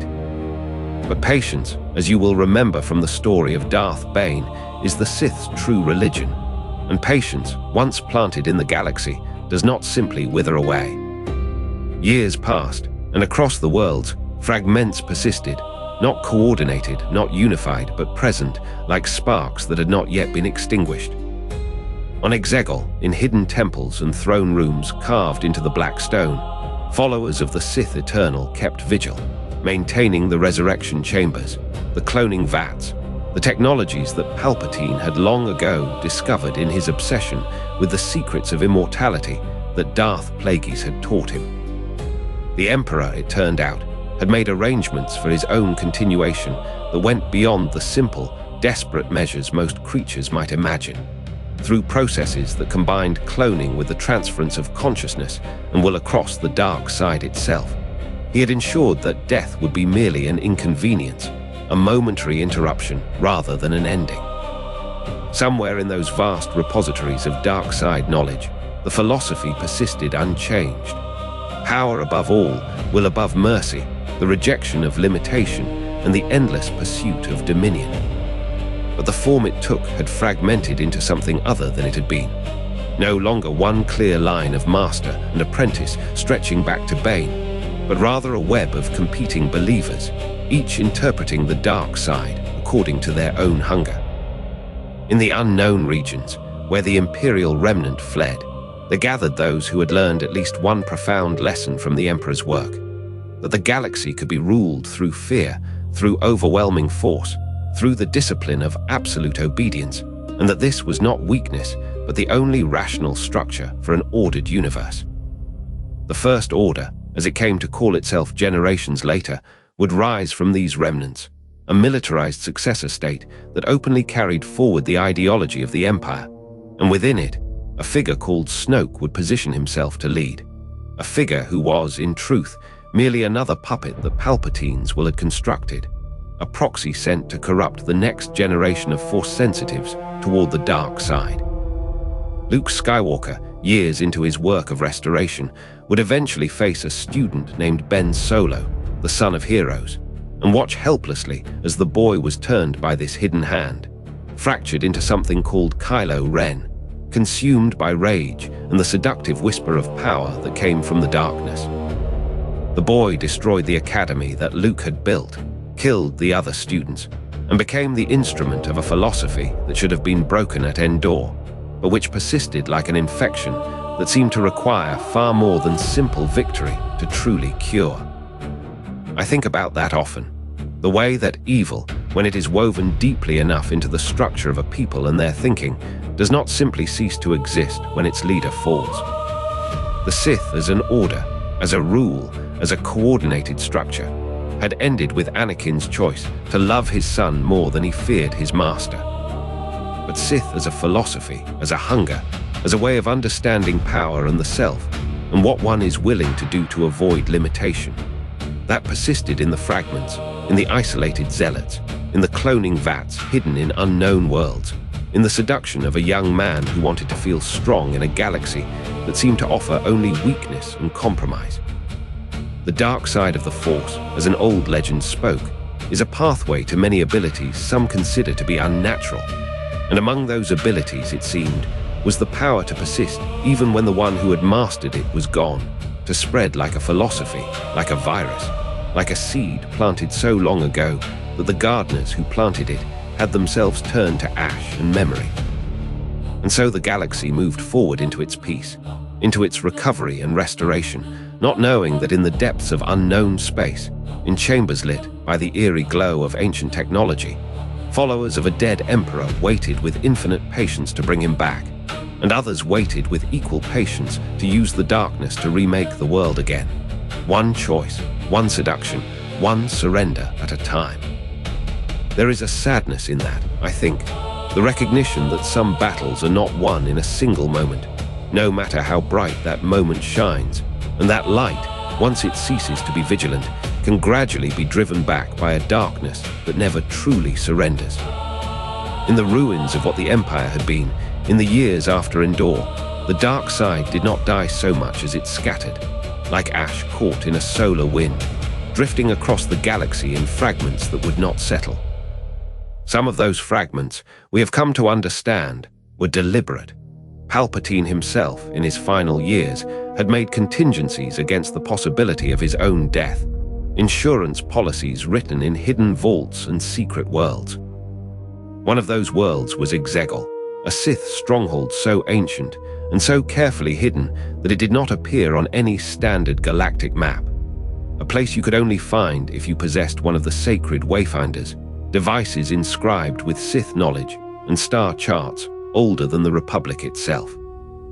And there, in the depths of Exegol, in laboratories that had preserved Sith technology and resurrection science across millennia, a cult called the Sith Eternal had spent decades, perhaps longer, preparing the groundwork for their master's return. They were not Sith Lords in the formal sense, these cultists. They held no connection to the rule of two, no formal apprenticeship, no master and student hierarchy as Bane had designed it. But they understood something about the dark side that transcended formal rank, that the hunger for power, once kindled, does not simply vanish when the person who kindled it dies. It persists in the structure, in the philosophy, in the monuments, and the machinery left behind. It waits. And so they waited, the Sith eternal, tending to cloning vats and ancient rituals, keeping the dark side alive in the unknown regions, while the New Republic slowly grew its strength in the outer reaches and the former core worlds. In the wider galaxy, the philosophy fractured into new forms, not the elegant rule of two, which had required the kind of patient discipline that was itself becoming extinct, but something more feral and diffuse. The First Order rose from imperial remnants, inheriting the aesthetics of empire, the sleek cruelty of star destroyers, the doctrine of fear and absolute obedience, the hunger for galactic domination. It was Sith ideology without the Sith, darkness without the philosophy that had once given it shape. Its leaders called themselves supreme leaders and generals, not dark lords. They built no temples and spoke no ancient codes. Yet when you looked at the structure of it, the way it consumed worlds, the way it demanded total submission of will, the way it taught that power justified anything, you recognized the lineage. The Sith philosophy had metastasized into an institution. And within the First Order, there walked a young man named Bane Solo, grandson of Anakin Skywalker, who carried in his blood the gravitational pull of the dark side. A pull that the galaxy's hidden strings had been arranged to make almost impossible to resist. He did not know, not at first, that the voice guiding him toward the dark had been orchestrated. That supreme leader Snoke, the mysterious figure who had raised him, was not even a single being but a puppet, a creation, one of multiple bodies grown in vats on Exegol under the direction of the very master Ben believed dead. The manipulation was so comprehensive, so patient, that it made Palpatine's grooming of Anakin look almost direct by comparison. This was the Sith philosophy refined further. Not even a living master required, only the echo of one, the architecture of power that the dead could maintain through sheer will and preparation. There was something almost scholarly about it. I find myself thinking, the way the dark side, once it had been codified and written down and preserved in holocrons and monuments, had transcended the need for a single individual to propagate it. It had become a kind of knowledge that was inherited by the galaxy itself, waiting to be discovered by anyone hungry enough to look for it. By 35 ABY, fragments of this truth had begun to surface. Kylo Ren, having murdered Snoke, had discovered through Sith wayfinders and ancient documents that his supreme leader had been a fraud, a puppet, that somewhere in the unknown regions lay a world that had been hidden since the old Empire fell, a world where the Sith itself had never truly ceased to exist. And Rey, a young woman who had been hidden on a desert planet called Tatooine, much as Anakin had been hidden there decades before, would eventually learn that she carried Palpatine's bloodline, that she was granddaughter to the Dark Lord, whose thousand-year design had shaped the entire war. The symmetry of it is almost unbearable to sit with, that the same bloodline that produced the Chosen One, the one meant to destroy the Sith, had also been carefully cultivated to produce a new vessel for the dark side to inhabit. When Palpatine's withered form was finally revealed, standing in the throne room of Exegol itself, the Sith Eternal chanting around him in the darkness, when Rey and Ben Solo came to face him, the thing that had returned was no longer quite the man Vader had thrown down a reactor shaft decades before. It was something older and stranger, a philosophy made flesh again, a hunger that had learned to wear a body like a suit that could offer absolute power to anyone willing to strike it down and accept the inheritance. And in the end, when Rey called upon the voices of every Jedi who had ever lived, when she raised the lightsabers of Anakin and Leia and turned the Emperor's own power back upon him, she did something that Anakin had done before her. She chose love over domination, chose the legacy of the Jedi over the throne of the Sith. Ben Solo, in his final moment, made the same choice his grandfather had made. He saved the woman he loved, and in doing so, he let go of the dark side's greatest promise, immortality. With both of them gone, With Exegol and the Sith Eternal destroyed, the dark side's formal structures were broken once more. But I want to be honest with you about what I believe happened in the years that followed, and what it means. The Sith as an order, as a philosophy with a capital S, may well have been defeated on that throne room floor. What persists, what will always persist, is the knowledge that power can be seized, that the galaxy can be bent to will, that love is a weakness that can be exploited, and that there is no law that cannot be broken by someone willing to pay the price. These are not ideas unique to the Sith. They are woven into the structure of ambition itself.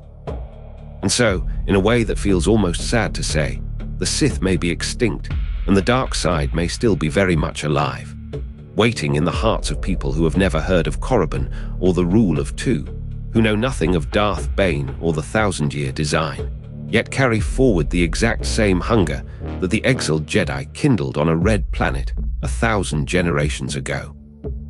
The echo outlasts the voice that made it, I think. The shadow persists, even after you have destroyed the light that cast it.